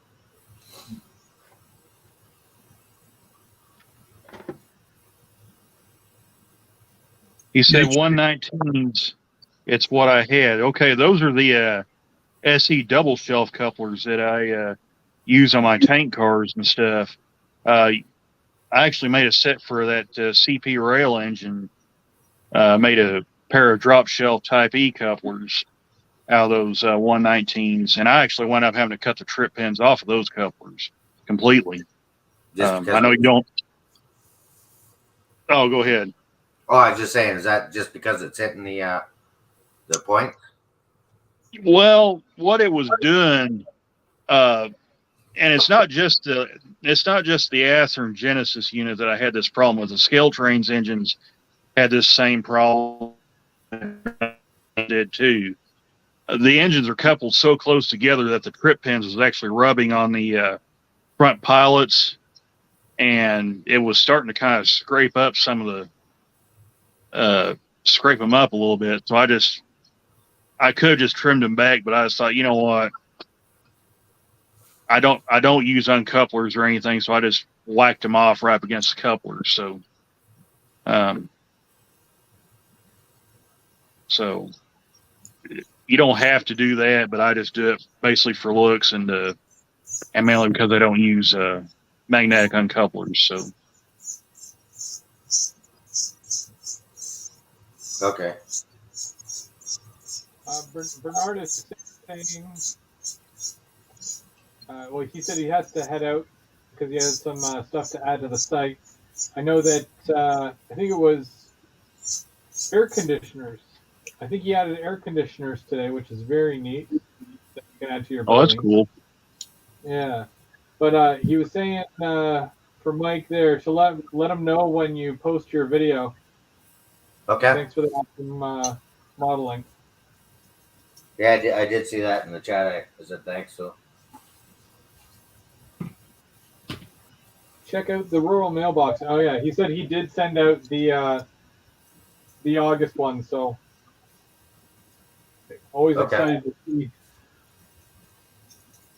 yeah, there's always something neat that Mini Prince is coming out with or have in stock. Check them out at miniprince.com. Give them a little shout out.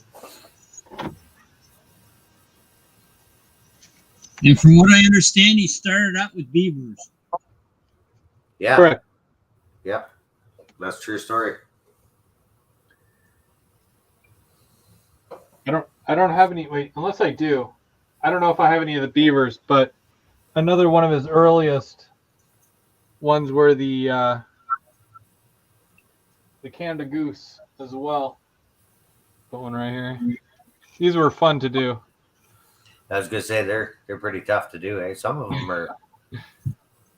The ones that are sitting are way easier because it's all just white on the bottom. But with these ones here, you have to paint their legs and all that, and it's Yeah. I like the challenge. Yeah.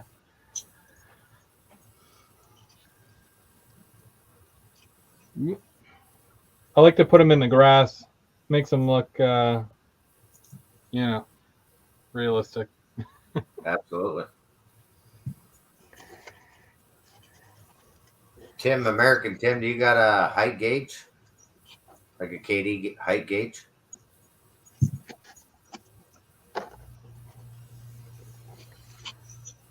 Might have to get a hold of them later. I think I got a spare one I could send them. Those are actually very handy. Yes. Yeah, I've probably had to break down by one. So, yeah, they are very, very handy.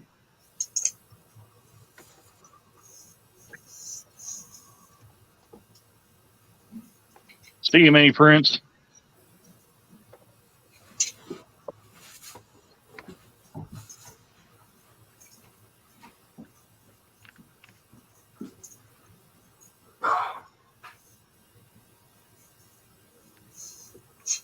Don't forget, for those who can make it out, September 10th to the Otter Valley manufacturer open house there.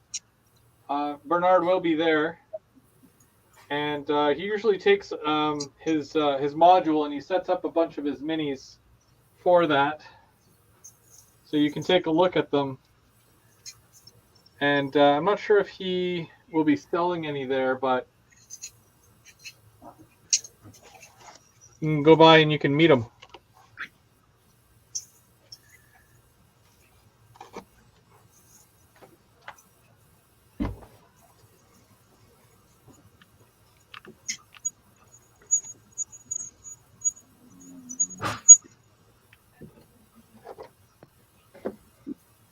Now, this is the height coupler gauge you're talking about, correct?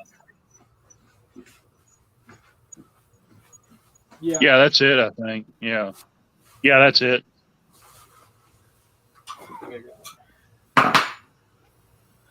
Nice thing to have.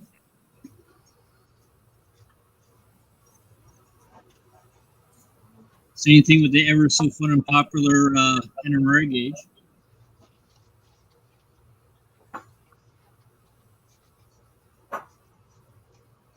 Just sits on the track. I think Happy just showed it. And then I bought these, right? Yeah, one thing you might I might want to throw out there: do make sure you have the power shut off before you set that thing down on the tracks. Because yeah. it will put on a fireworks show if you do that with the track live. You'll Well, definitely now get saying short. that makes me want to try. Yeah, I don't think you want to do that, Chris. Experience. Make sure all your engines are off the track first. Yeah. Could I blow, never leave anything on the main, anyways.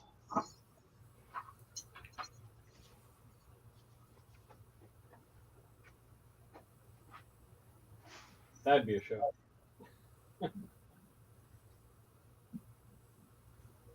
take care off the rails. She's See you off the rails. Yep. See, Yeah, thanks for coming out. another thing for the track is this one. I What's that modified this. This is the track inspector car, I guess you want to call it. I actually modified this one for traction layout that I had done, so that's why the trucks are a lot closer. Oh, neat. Yeah, those are neat little cars too. okay. I've never seen one of those before. Yeah, I think this is a Micromart exclusive. I think. I mean, if you really wanted to, I mean, it's just a piece of clear plastic with basically wheels on it or trucks on it. Mm-hmm.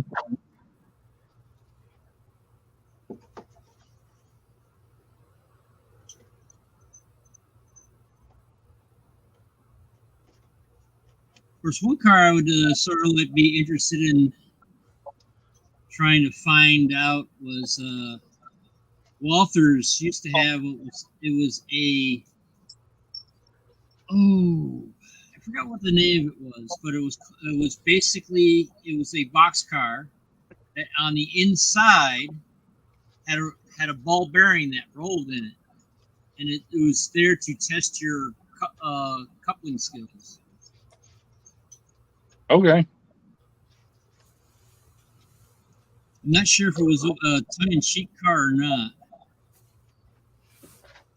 I know there was a company called Many New Products, or they call themselves MMP for short. They actually had a deal with Wallers. They used one of their 60-foot high cube box cars and made a track cleaning car out of it, a motorized track cleaning car. I have that car, as a matter of fact. You take the top off, and it has two motors inside of it, and each motor spins a little felt pad, and it cleans the tracks. It works great.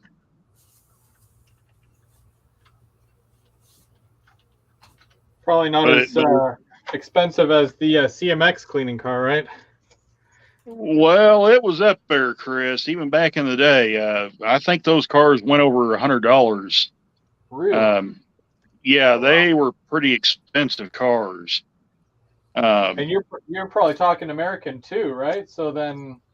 Yeah, I don't remember exactly what the price was because this car I have is about 15 years old, 10 or 15 years old. So it's not a new car by any stretch, and I don't think they even make them anymore because I can't find them on Walter's website, and I can't find them on eBay anywhere. I did find the replacement pads for them, but I can't find the car itself.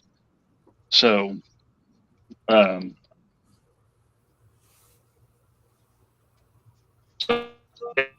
They were pretty pricey cars. So.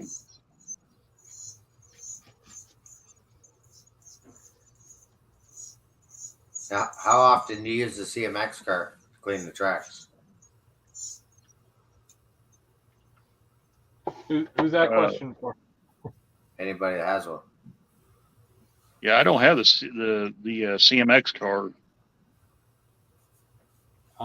I do, but I mean, like the first time I ran the CMX car through the entire layout, took a day or two just to, run both tracks up and down the hill, right? Like 3 levels, right?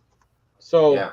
It took a while to actually go through, and then after that, I was kind of taking my time with the sidings, right? Just kind of run it in and run it through the yard a couple of times. But it's been a couple of months and things are still running really, really well. But I'm probably going to do like a spot check before you and James come out, just to make sure that everything's, top notch. So if you know that you're going to have like a major running session or anything like that, then probably run it. It doesn't hurt. The more you do it, the less frequent you have to do it, I guess. Right. Lee and Anfield Road layout in the loft just popped in. Yeah.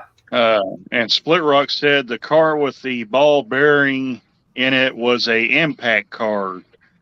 John Allen created one back in the 1950s. Gotcha. Okay. And That's kinda who came up with the idea for Oscar and Piper?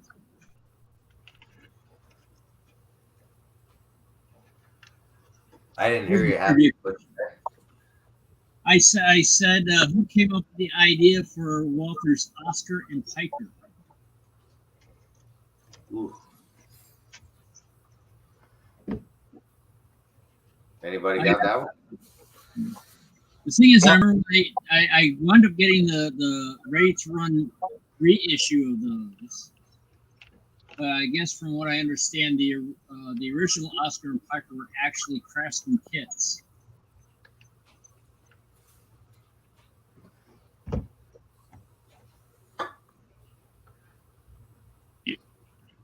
Yeah, that's a good idea, CP3 368. He's saying he might try flipping the locomotive around the next session and see if it does the same thing, going nose first through the facing point switch. Yeah.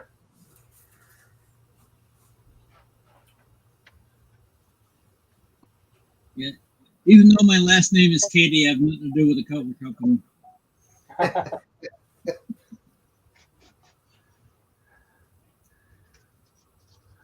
It's spelt differently.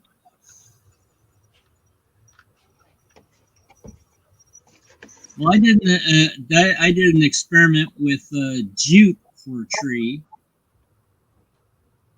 which I guess it came out okay. It's a little, I mean, because it's jute, it is a little flimsy and all that, but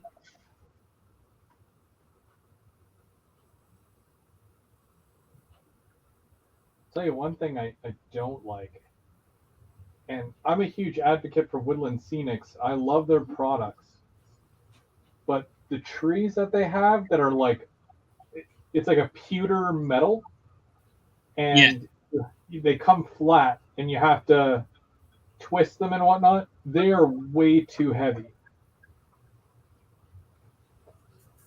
I do not like them at all. I think I Is have. that the tree kits that you make? Yeah, they got little like you can make the puffball trees with them, but they're not fun at all, and they're way too heavy. Just wants to fall over all the time. Yeah.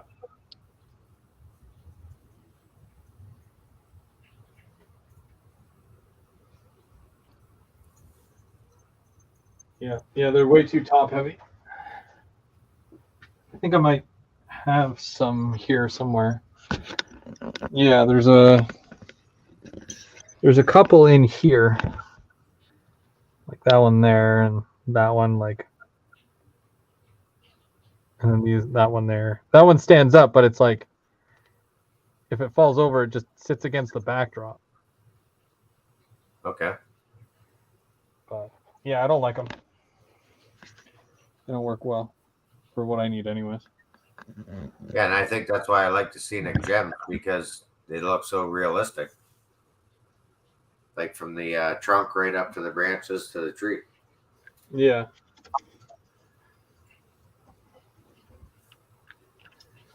That's why I like the whatchamacallit, the Grand Central, because you can get a massive tree that's like 3 times the size of a woodland scenic one, but it's still not as heavy as it. So I don't know. I just prefer the lighter trees, I guess. They're easier to work with. Now, here's a quick question. Well, especially with trees and all that, do you do different levels of detail on the trees as compared to the front ground and background trees? Bigger trees in the back, smaller trees in the front. Blend them out.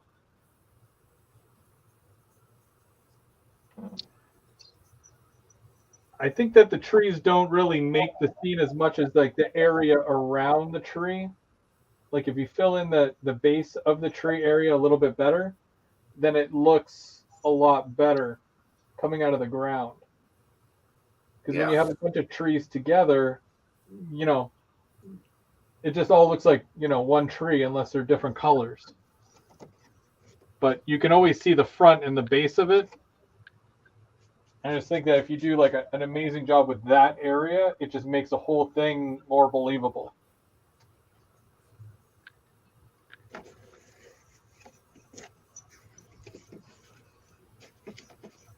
Now, you would do that with the foreground and the background trees?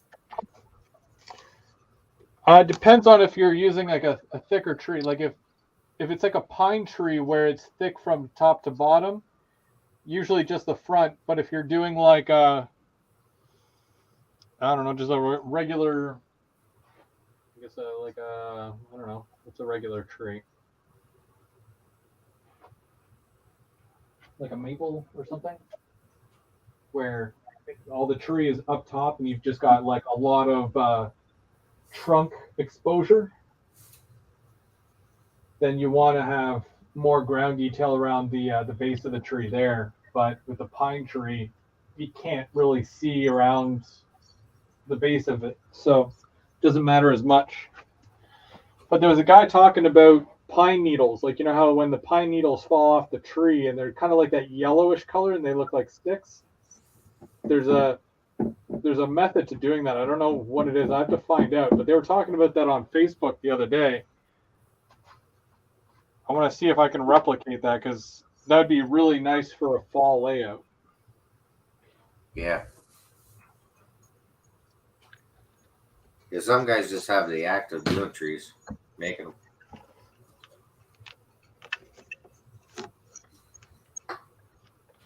Mike, what season are you modeling? Mostly like summer, midsummer, spring. A little bit of burnt grass, a little bit of summer grass. I do have some. I don't really have a whole lot of fall foliage. Yeah. I just kind of stay to the one color. Maybe on the once I start doing the scenery work on the main layout, I'll play around with it. Yeah, I was thinking about leaning towards fall for the top of the layout, but it's a lot of colors to work with. Yeah. A lot of bright colors. Yeah. It might be beneficial because the top of the layout is very dark. I don't have lights up here, so it doesn't get as bright as the bottom two levels. Might have to do something about that, though.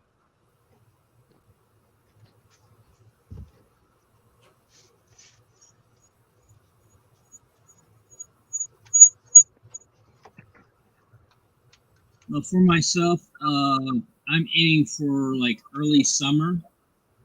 Because originally I was planning on doing like sort of the 1870s, and then I forgot who it was, but they were doing like things for the bicentennial.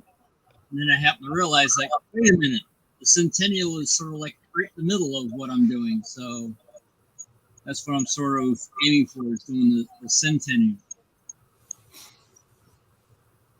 And seeing how that sort of, how they celebrated the centennial of the country. Yeah.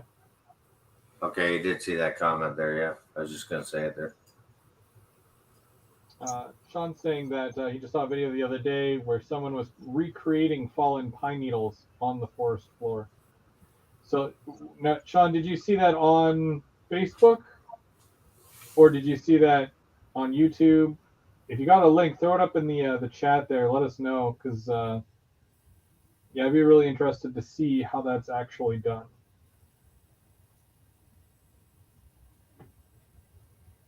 Yeah, Sean McGee, the impactor car was originally designed to sort of test your skills on coupling cars.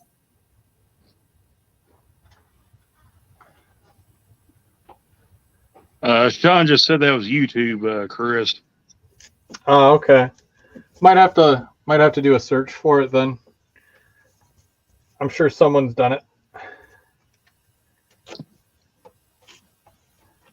Mm.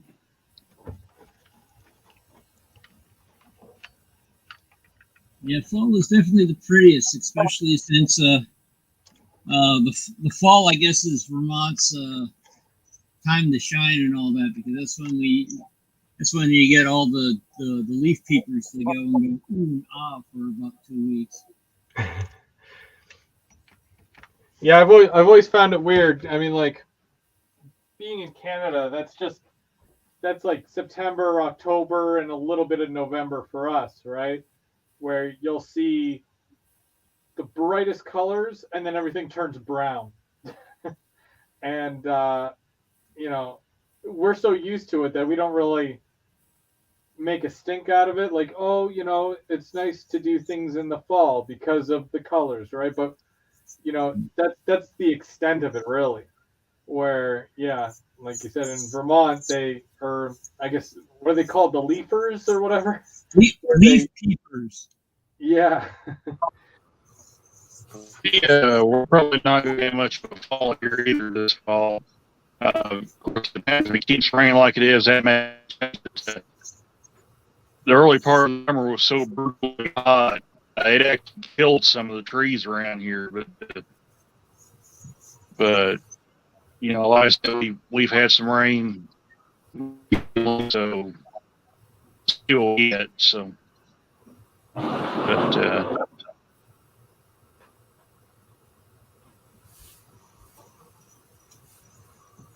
yeah, the rain we've been getting lately in southwestern Vermont has been torrential. It's like it's dry, and all of a sudden just a weather front would come in and just dump a couple of million gallons of water and all that and disappear, and then it'd be dry again. And what we need in Vermont is more of a soaking rain, something that, like, all right, it's sort of like a light sprinkle that might run all day and not be very pleasant because everything gets soaked and all that. But the thing is, everything gets soaked. You know, the everything actually goes into the water table. okay, Sean McGee said that that channel is called Mile Railroad Adventures with Bill. Bill, eh? That's what he says. Always something to check out there for sure. Little tips here. Give Bill a visit.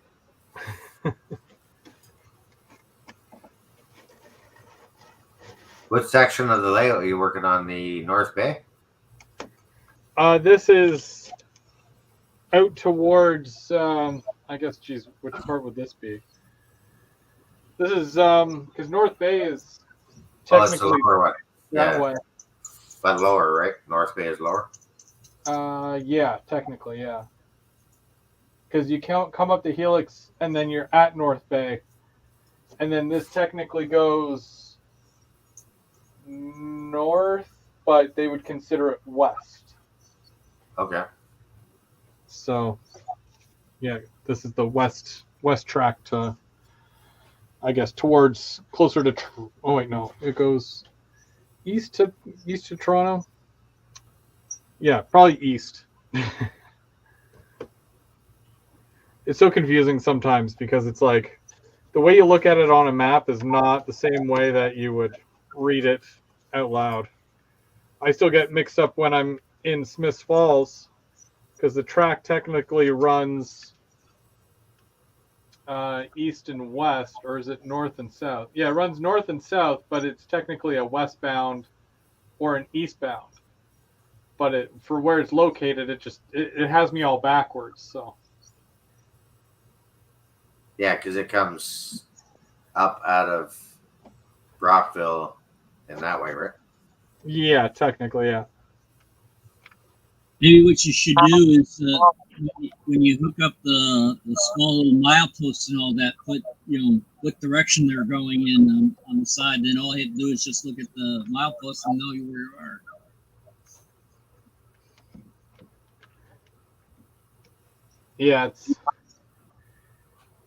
Yeah, sometimes I get turned around when I'm out in the bush, so it's because this isn't my neck of the woods that I grew up in, so it's a lot more confusing for me out here.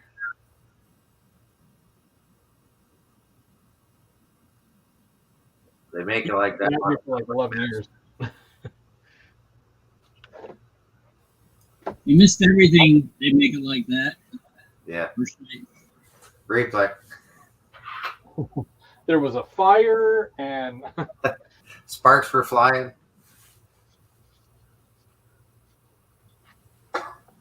Don't put the KD coupler gauge on the tracks when it's live. Yep. Yeah, I could see that doing a lot of damage there, Randall. Like decoders, who knows? Probably your power cab. I actually made that mistake once. Fortunately, I didn't have any locomotives with decoders on the layout at the time, but it gave me a pretty good little scare there. Sean is asking how my Ontario Northland passenger locomotive with DCC conversion coming along. So you could be talking about my Northlander, which all I need to do is drop a decoder into it. Or you could be talking about the custom unit that Perry did for me, where it's a ghost unit, which is also it's a leaser. Cato drive, it's a Cato unit, but there's no DCC or sound to it yet because I need a whole board and whatnot. I haven't touched any of it, got to be honest. I have so many other projects on the go that just haven't touched them. I haven't touched anything with sound really. So it's on the list. As I always say, it's on the list. It's on the list. It's a big list. So once you get all the cardboard down, do you still use the cloth? Oh, yeah. Cloth? Yeah. Yeah. That stuff's pretty nice to work with. It does what I need it to do, and I do like some people do more than one coat. I don't really think it's necessary unless it's not covered properly. So I do my best to give it a good coverage, and then if I need to add something like sculpt a mold over certain areas, I'll do that, but it's not always necessary. Then I just paint it brown. Then it's good to go. Yeah. Like you can kind of see here where I have this transition because I already did all this, right? This is like the stages, right? And cardboard. This is plaster here, plaster cloth, and then brown, and then got my shaker grass, but I just use that just as a temporary. So this is kind of what it's going to look like, but then I usually cover that up with static grass at some point. Right.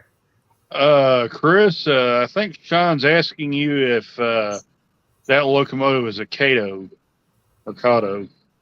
Cato? Cato? Yeah. Yeah, he's looking for the Cato unit. Yeah, I got it right here. Is that the yellow one? It's white. Well, so looking at the prototype photos, it's white, but it has a yellow door right on the front. And Perry was nice enough to weather it for me as well. I'll show you here. I got it under the light here, so that'll be easy to show you. So it's an SD40-2. It is Cato. and it's technically a ghost unit. So I stripped it, and it's XCP rail, and you can kind of see. I don't know if you can. I can, but there's a CP rail decal there, and he painted over it to represent the fact that it was there at one point and then it was removed. And then he added a couple of parts to it as well, like the dynamic brakes, I believe he added.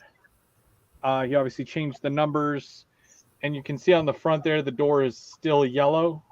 Okay, Yeah, that I think the door got replaced, and whatever locomotive it came from was yellow. I don't even think they've painted this one yet in real life. So it's still legitimate. The way that is there is how it looks in real time. So very good. Excellent job on that. Yeah. Now, Sean said that no, that's not it. I guess it was the Northlander. My memory. So it was the yellow one, wasn't it? I think that's what he was asking. The Northlander passenger one. Yeah, you must be talking about this one here, because it's really besides that Cato unit, this is the only other DC locomotive I have currently.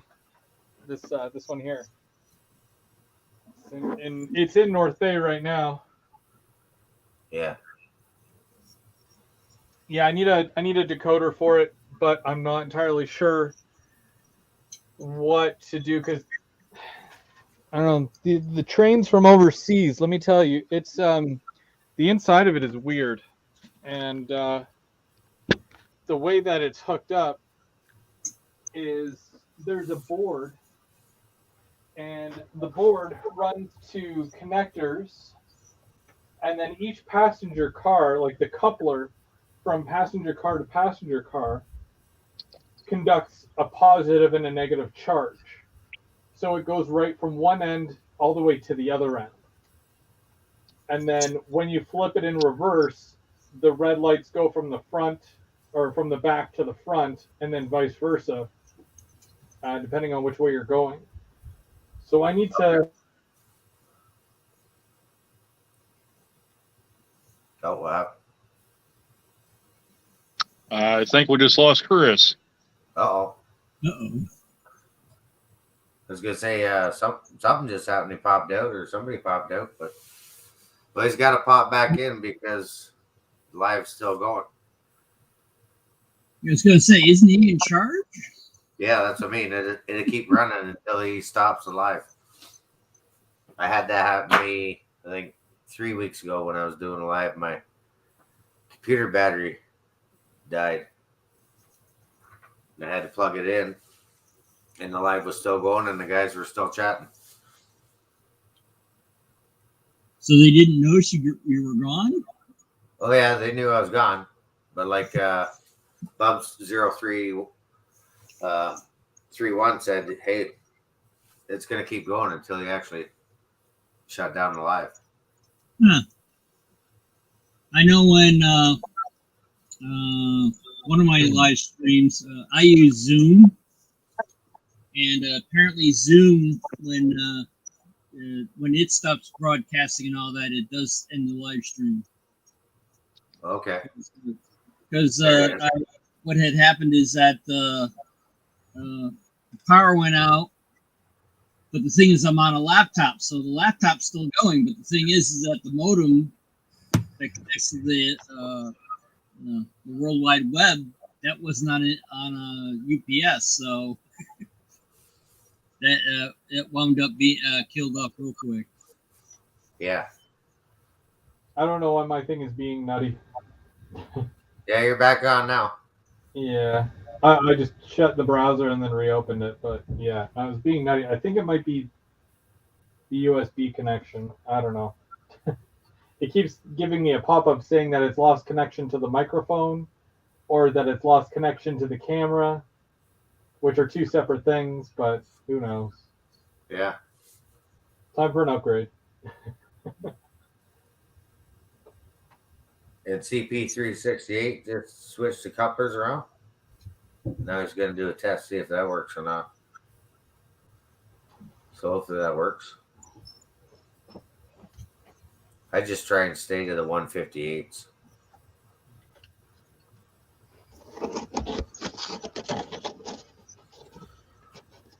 Yeah. One thing that I've haven't made a decision on is because the era that I model. The interesting thing is that they had air brakes at the time. They were sort of like required. However, they were still using link and pin. I'm trying to figure out what coupler should I use? Should I go with the link and pin or actually, sort of stick with the old horn hooks?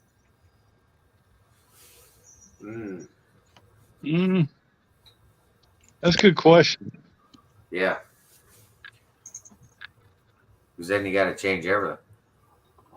Yeah, because most of the locomotives that I got, or most of the stuff that I buy, comes with horn hooks because that was the standard when they were made,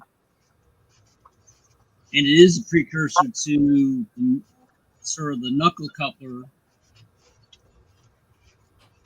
Whereas, I think it's basically on your preference. How do you want it to look? Yeah, I would have to say it's. Do I want something that? Do I want it to look nice, or do I want it to operate? If I'm looking more into operations, I probably would go with the horn hooks. But if I'm looking for something that looks nicer, I might go with the link and pin. But I haven't made that decision yet.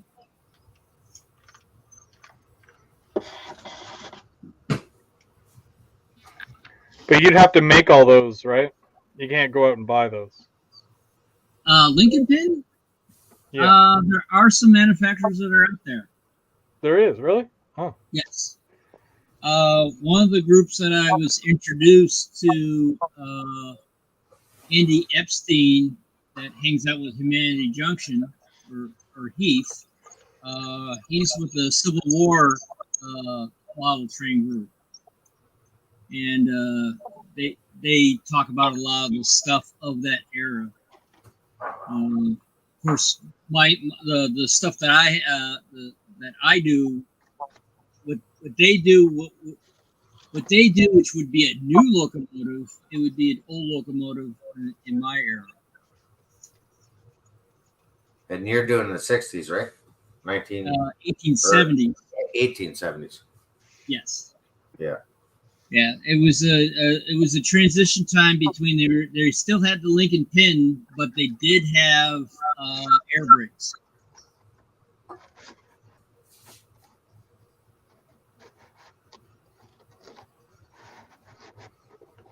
So that means no one's allowed to complain when they're not making locomotives or rolling stock for their era anymore.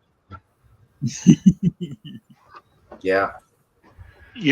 Since we're on the subject of couplers, I was working the yard van. I think it was Monday, and they had an auto rack train getting ready to depart north, and the outbound crew got on the train. They took off.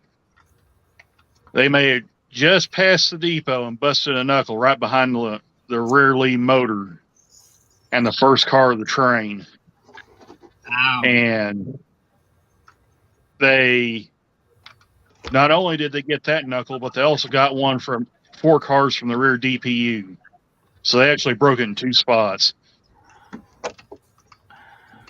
Well, that's impressive. Yeah. Was it too heavy of a load or what? I hauled the crew that had got off the train back to Springfield, and they said it had a weak knuckle on it. It was kind of funny because one of them told me, said they actually took quite a while getting in the van, and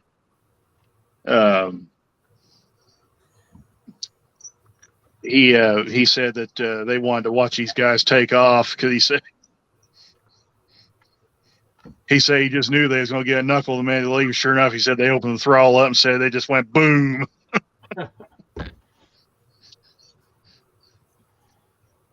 That's something, eh? When they break. Oh yeah, you could hear the air hose come apart. You could hear the knuckle shatter, and you could just.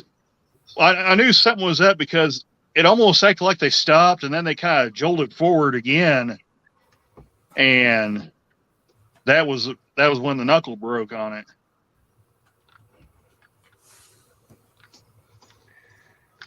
I could just imagine how loud that would be. I've been trackside when they were shunting cars, and that's quite the bang. Yeah. They just had one. I think it was last Friday down at the CN yard and heading towards the tunnel, and they had to rescue a bunch of cars out of the tunnel because it broke in the tunnel. Jeez. Well, they got kind of lucky because they weren't on the hill when it happened. It was still relatively level where the depot is, so they didn't have to worry about anything rolling away.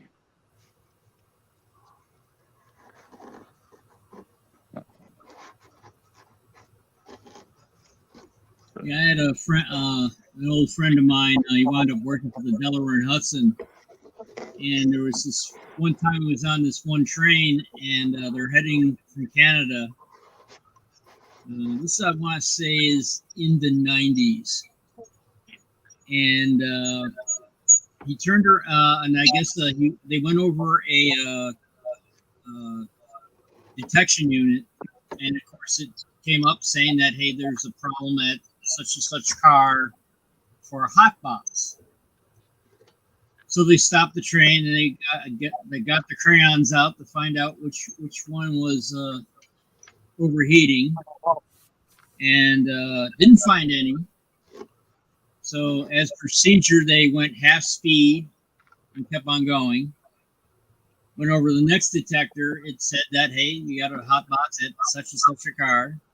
They went back, still couldn't find it, but they said, well, we think it's this car and all that. So they took that off, put it back, put the train back together, and proceeded back at normal track speed. Got to the next detector, said it had a hot box. So we went through the whole procedure again of stopping, doing the crayons to see what melts and all that. And didn't find anything. And they did this for, I think, about 2 cars. Then on the last time they got back up to full speed, they were coming into Fort Edward, and the detector box went up again saying that, hey, you have a hot box at such and such a car. Error, error, error, error, error. And all of a sudden the train went into emergency. And they went back. They found exactly which car had the hot box on it, because apparently it had basically it was like it was internal heating or something like that, and it melted. Basically, the bearing melted the axle right off the wheel.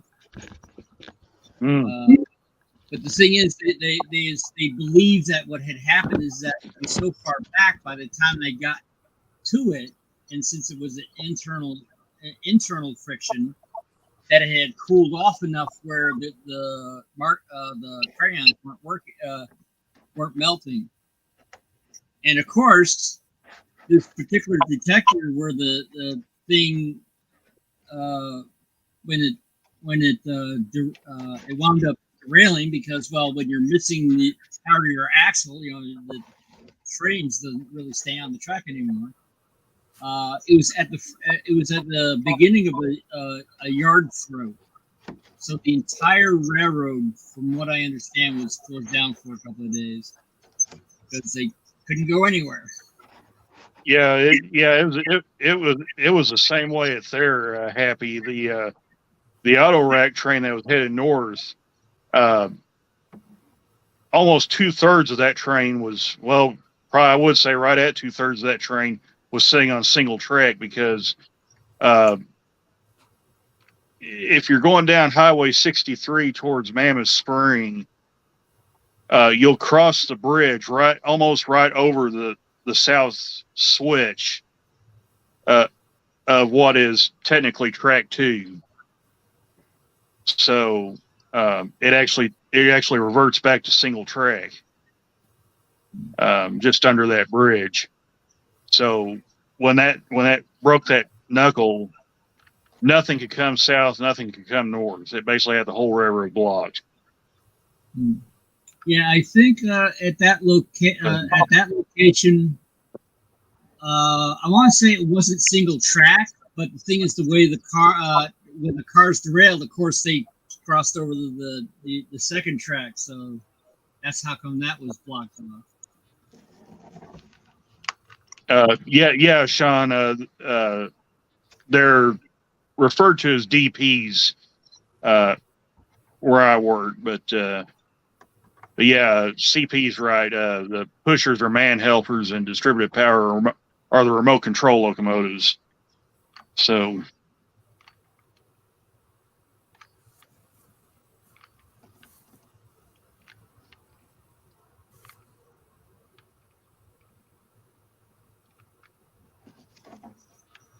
And have they been successful in automated railroads?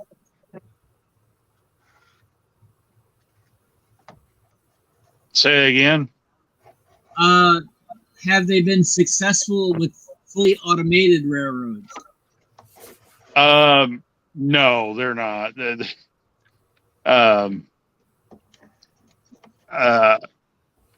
They're trying, but I don't think it's going to work.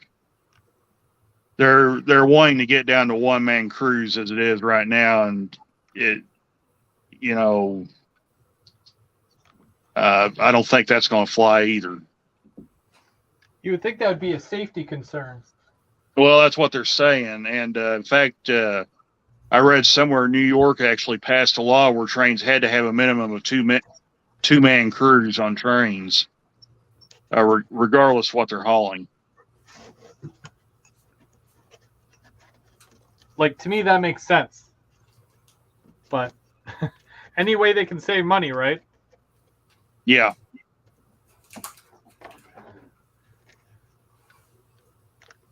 I've actually heard stories. They've actually gotten rid of a lot of their mechanical departments, and if you've ever stood trackside and listened to some of these locomotives, especially the older ones, the older Dash 9s, yeah, I would believe that because they don't sound too healthy, some of them.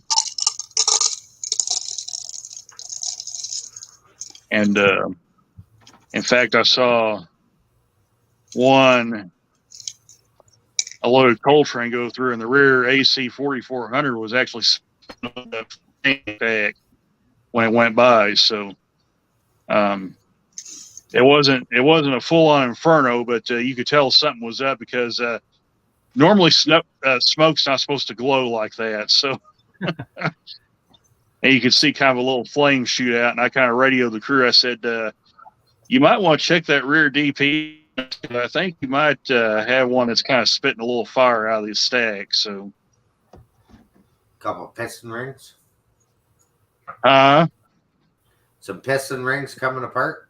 They seem to think it was a turbo, but I don't know if they ever found really what the problem was. But they were kind of betting their hunch that it was a turbo going bad.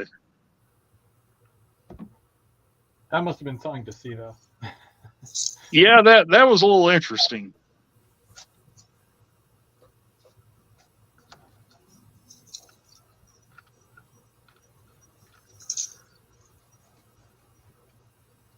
The Dash 9s are heading out of the railroad. Don't really care about them anymore. That's CP368. Yeah, they're starting to fade out. A lot of the yards still use the Dash 9s. I'll tell you, CP, there's still a lot of Dash 9s running on the Thayer sub, but this line where I work, this is usually in recent years is becoming a place where old locomotives come to die, basically. that's kind of a gruesome way of putting it, but it's kind of the truth.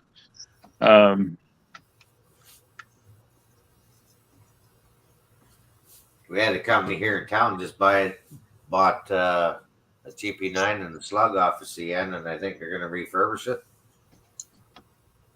And you might see that, I don't know, maybe in Tillsonburg or something on the, what is that line that we checked out? John might know. But I think it's heading there once they get it refurbished.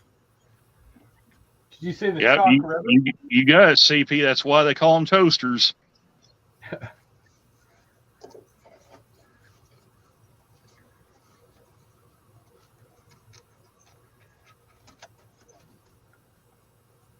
That'd be fun to see, though. Definitely be a sight at night when it's dark, right? You definitely see it. Well, it was still pretty dark outside when that train went through.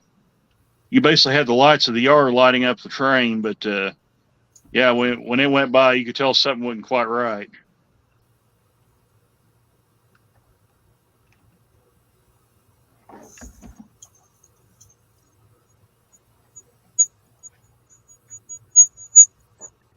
Yeah, CP, BNSF has kind of started this rebuild program with their Dash 9s, but they're turning them into C4s. And basically what those are, they're a 6-axle engine, but they only have 4 traction motors inside of them that power the locomotive instead of the usual 6.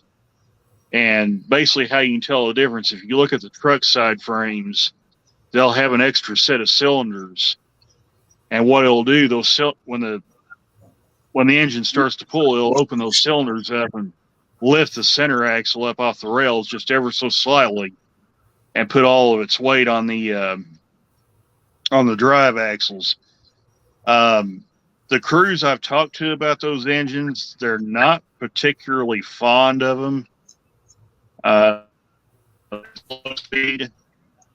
They say they're great when they're running 70 miles an hour, but they say you put them on a grade or on wet rail and said they're helpless.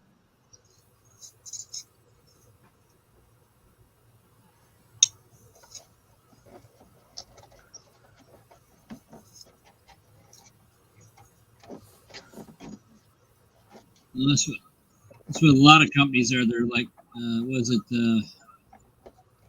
penny wise but pound foolish? They make it like that. I actually work at Thayer, Missouri, on the hauling BNSF crews. I don't work for the company directly. It's just the company I drive for is contracted with them. But you're actually down in is it Tennessee or Georgia? It's Southern Missouri. Oh, Southern Missouri. Yeah. We're basically right there on the Missouri-Arkansas line. Yeah. You actually leave the depot at Thayer and you drive 2 miles and you're in Arkansas. So. Have you ever been up by the big yard in, is it Nebraska? UP? No, I've never been there. The only 2 yards I've been to, major yards, is Springfield, Missouri, and Memphis, Tennessee.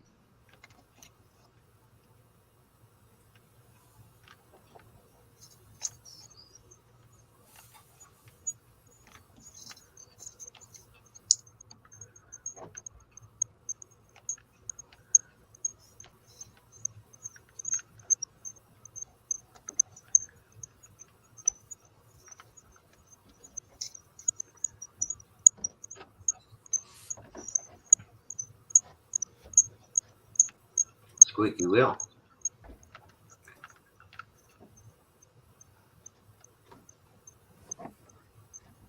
And I was going to say, who's running trains? 'Cause I don't see anything moving. No. That might be feedback. Sounds like feedback.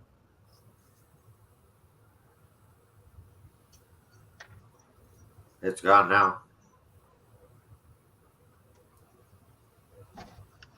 Wait, I need to have this over here. Just read Tibbs. The feedback was starting to drive his dog crazy. Now, one interesting note is BNSF actually crosses the UP at Hoxie, Arkansas. And they kind of meet up again in Jonesboro. So they don't cross, but their tracks are side by side right in the middle of town of Jonesboro. So that depot down there is kind of neat because you're literally sitting right between UP and BNSF. You look to your well, depending on which direction you're facing, if you look to your right out the passenger side window, you're looking at UP. You look out your driver's side window, and there's BNSF. So it's kind of neat. You got two different railroads.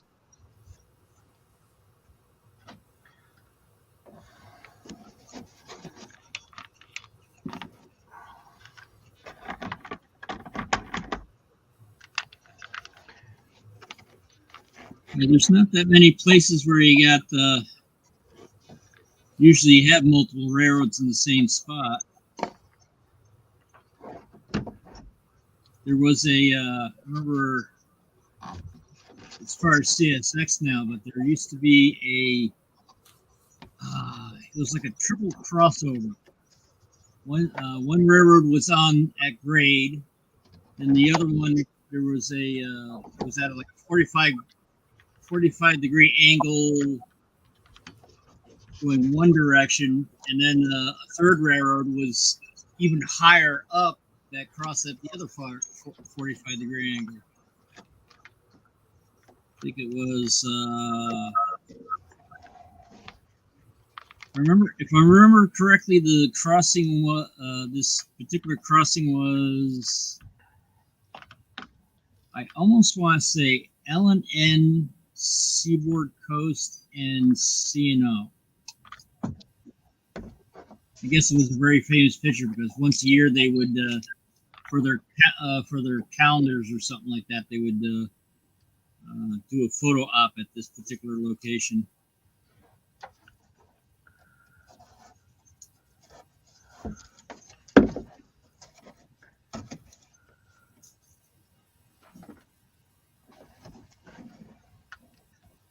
Yeah, CP actually down there in Memphis. Of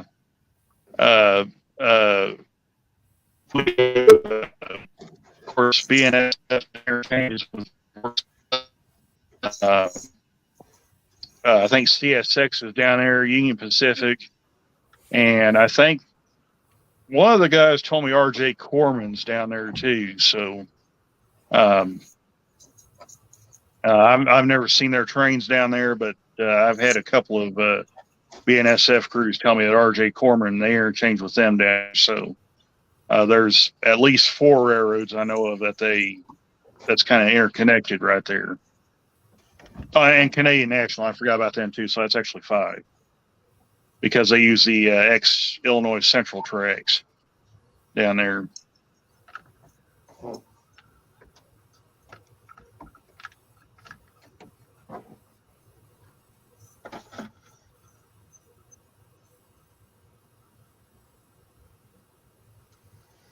I think I'm almost done for the night here because this is more weaving than I was willing to do. I'm one basket short of a picnic here. Yeah, I'm going to have to duck out here, Chris. I think my phone's just about done for the night. So it's been a fun stream hanging out with you guys. Yeah, it's been nice to hang out with people. Yeah. So I'm gonna go ahead. I'm gonna go ahead and duck on that, and you guys have yourselves a good night, and in the chat, and hopefully I'll catch you guys next week. So yeah, thanks. Yeah, take care, Randall. Yeah, take care. We'll see you later. See you later, Randall. See you.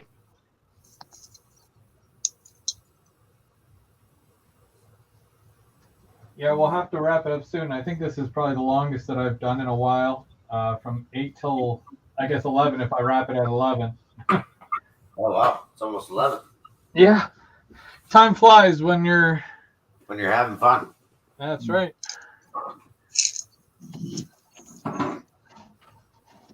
Yeah, I'm sort of at a spot where I'm just gotta wait for stuff to dry. That's the fun part. Hmm.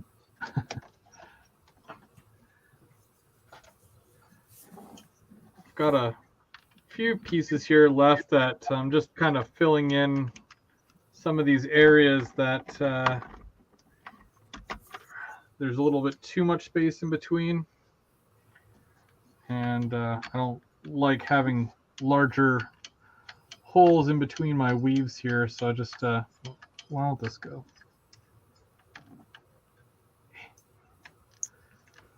There we go. The old hot glue gets hot. I mean, it's not like one of those fancy temperature controlled ones or anything, right? But it does what I need it to do. Yeah. I think in the time that I've been doing this, like over the last I don't know how many years, I think I've only gone through 2 glue guns. You know, where they just stop working after a while. Yeah. Which is not bad for a dollar store glue gun. So it works. It works for what I needed to do. Yeah, well, that's good. And then you got your fascia already cut and up against it. That's what you're gluing it to. Yeah. So once I get it's like the plaster stuff. So I put the plaster covering that, the crack here and the little screw holes.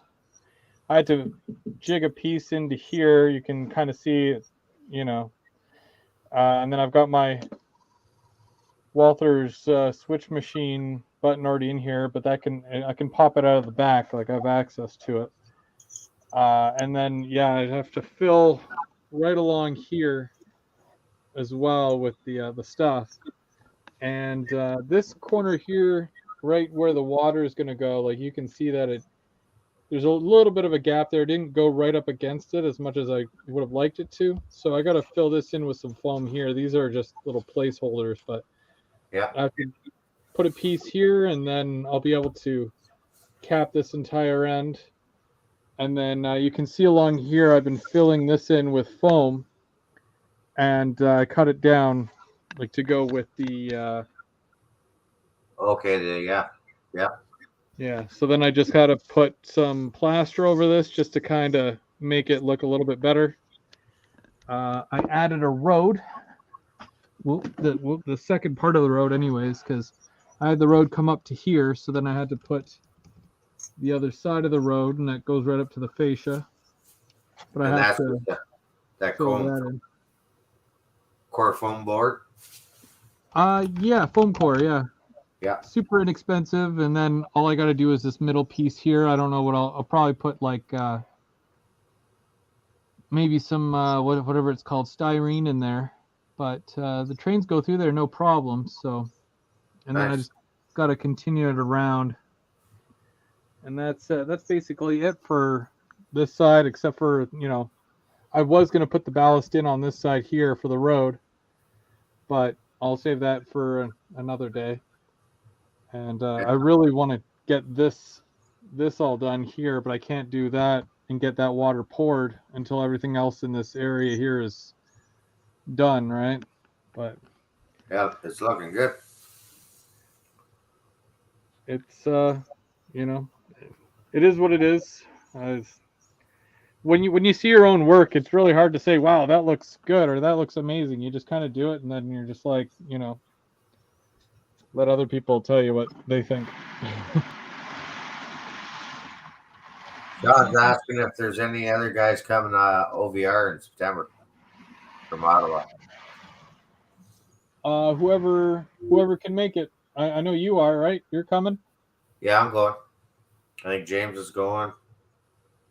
Bubs, I believe Bubs is coming down with me. So we'll be traveling down together. We're trying to talk Mark into it, but He's back to school Yeah. then. Yeah, that's- it is tough for him because he starts school like that week. So Yeah. And I'm on the wrong side of the border.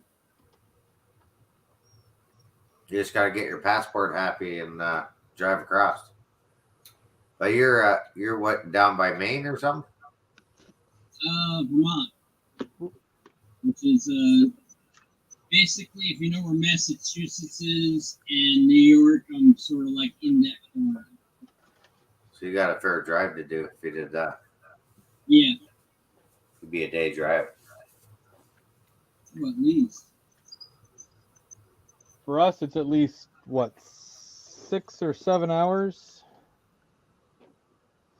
to get down to Tilsonburg from Ottawa. Yeah, and I'm an hour and a half from where I'm at. Yeah, province. I think, if I remember correctly, provinces are about the size of Texas. Provinces, yeah. Ontario's a big province. I think it's like 3 days across it or 2 days. It depends on how Two you. and a half. If you take the train, because you could take Via right across, and I think it's 7 days from Toronto to Vancouver. It's quite the train ride. I mean, you go right through the Rockies and whatnot, so you got a good view for most of it, but there's a lot of flat land too. So, Yeah. Sean, are you going? I'm sure you are going, right? Yeah, Sean's close. He should be going. No excuses, Sean.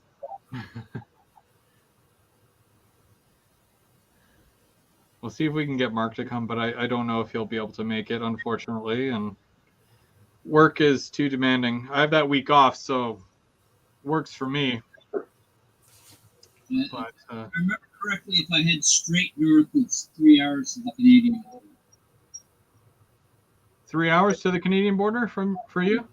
Yeah, if I go straight north. Oh, see, that's Separate. If I go straight west, Buffalo is about 4 hours away from me. the trick is if you grow a beard and you put on some flannel, they don't even ask you for a passport. They automatically assume that you're already here, right? So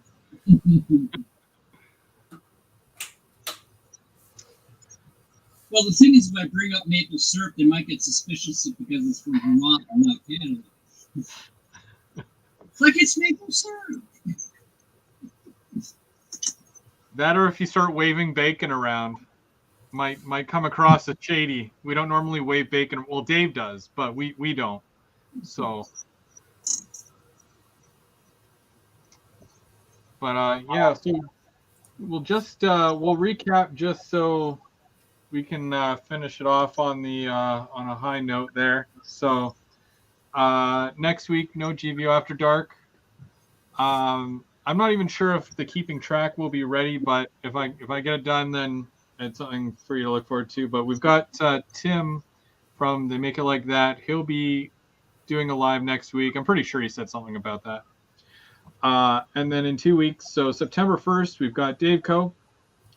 Following week is Tim, then me, Mark, and then we'll be back here next month on the 29th of September, which is technically my wedding anniversary, which I just realized now. So there's probably going to be no GVO next month.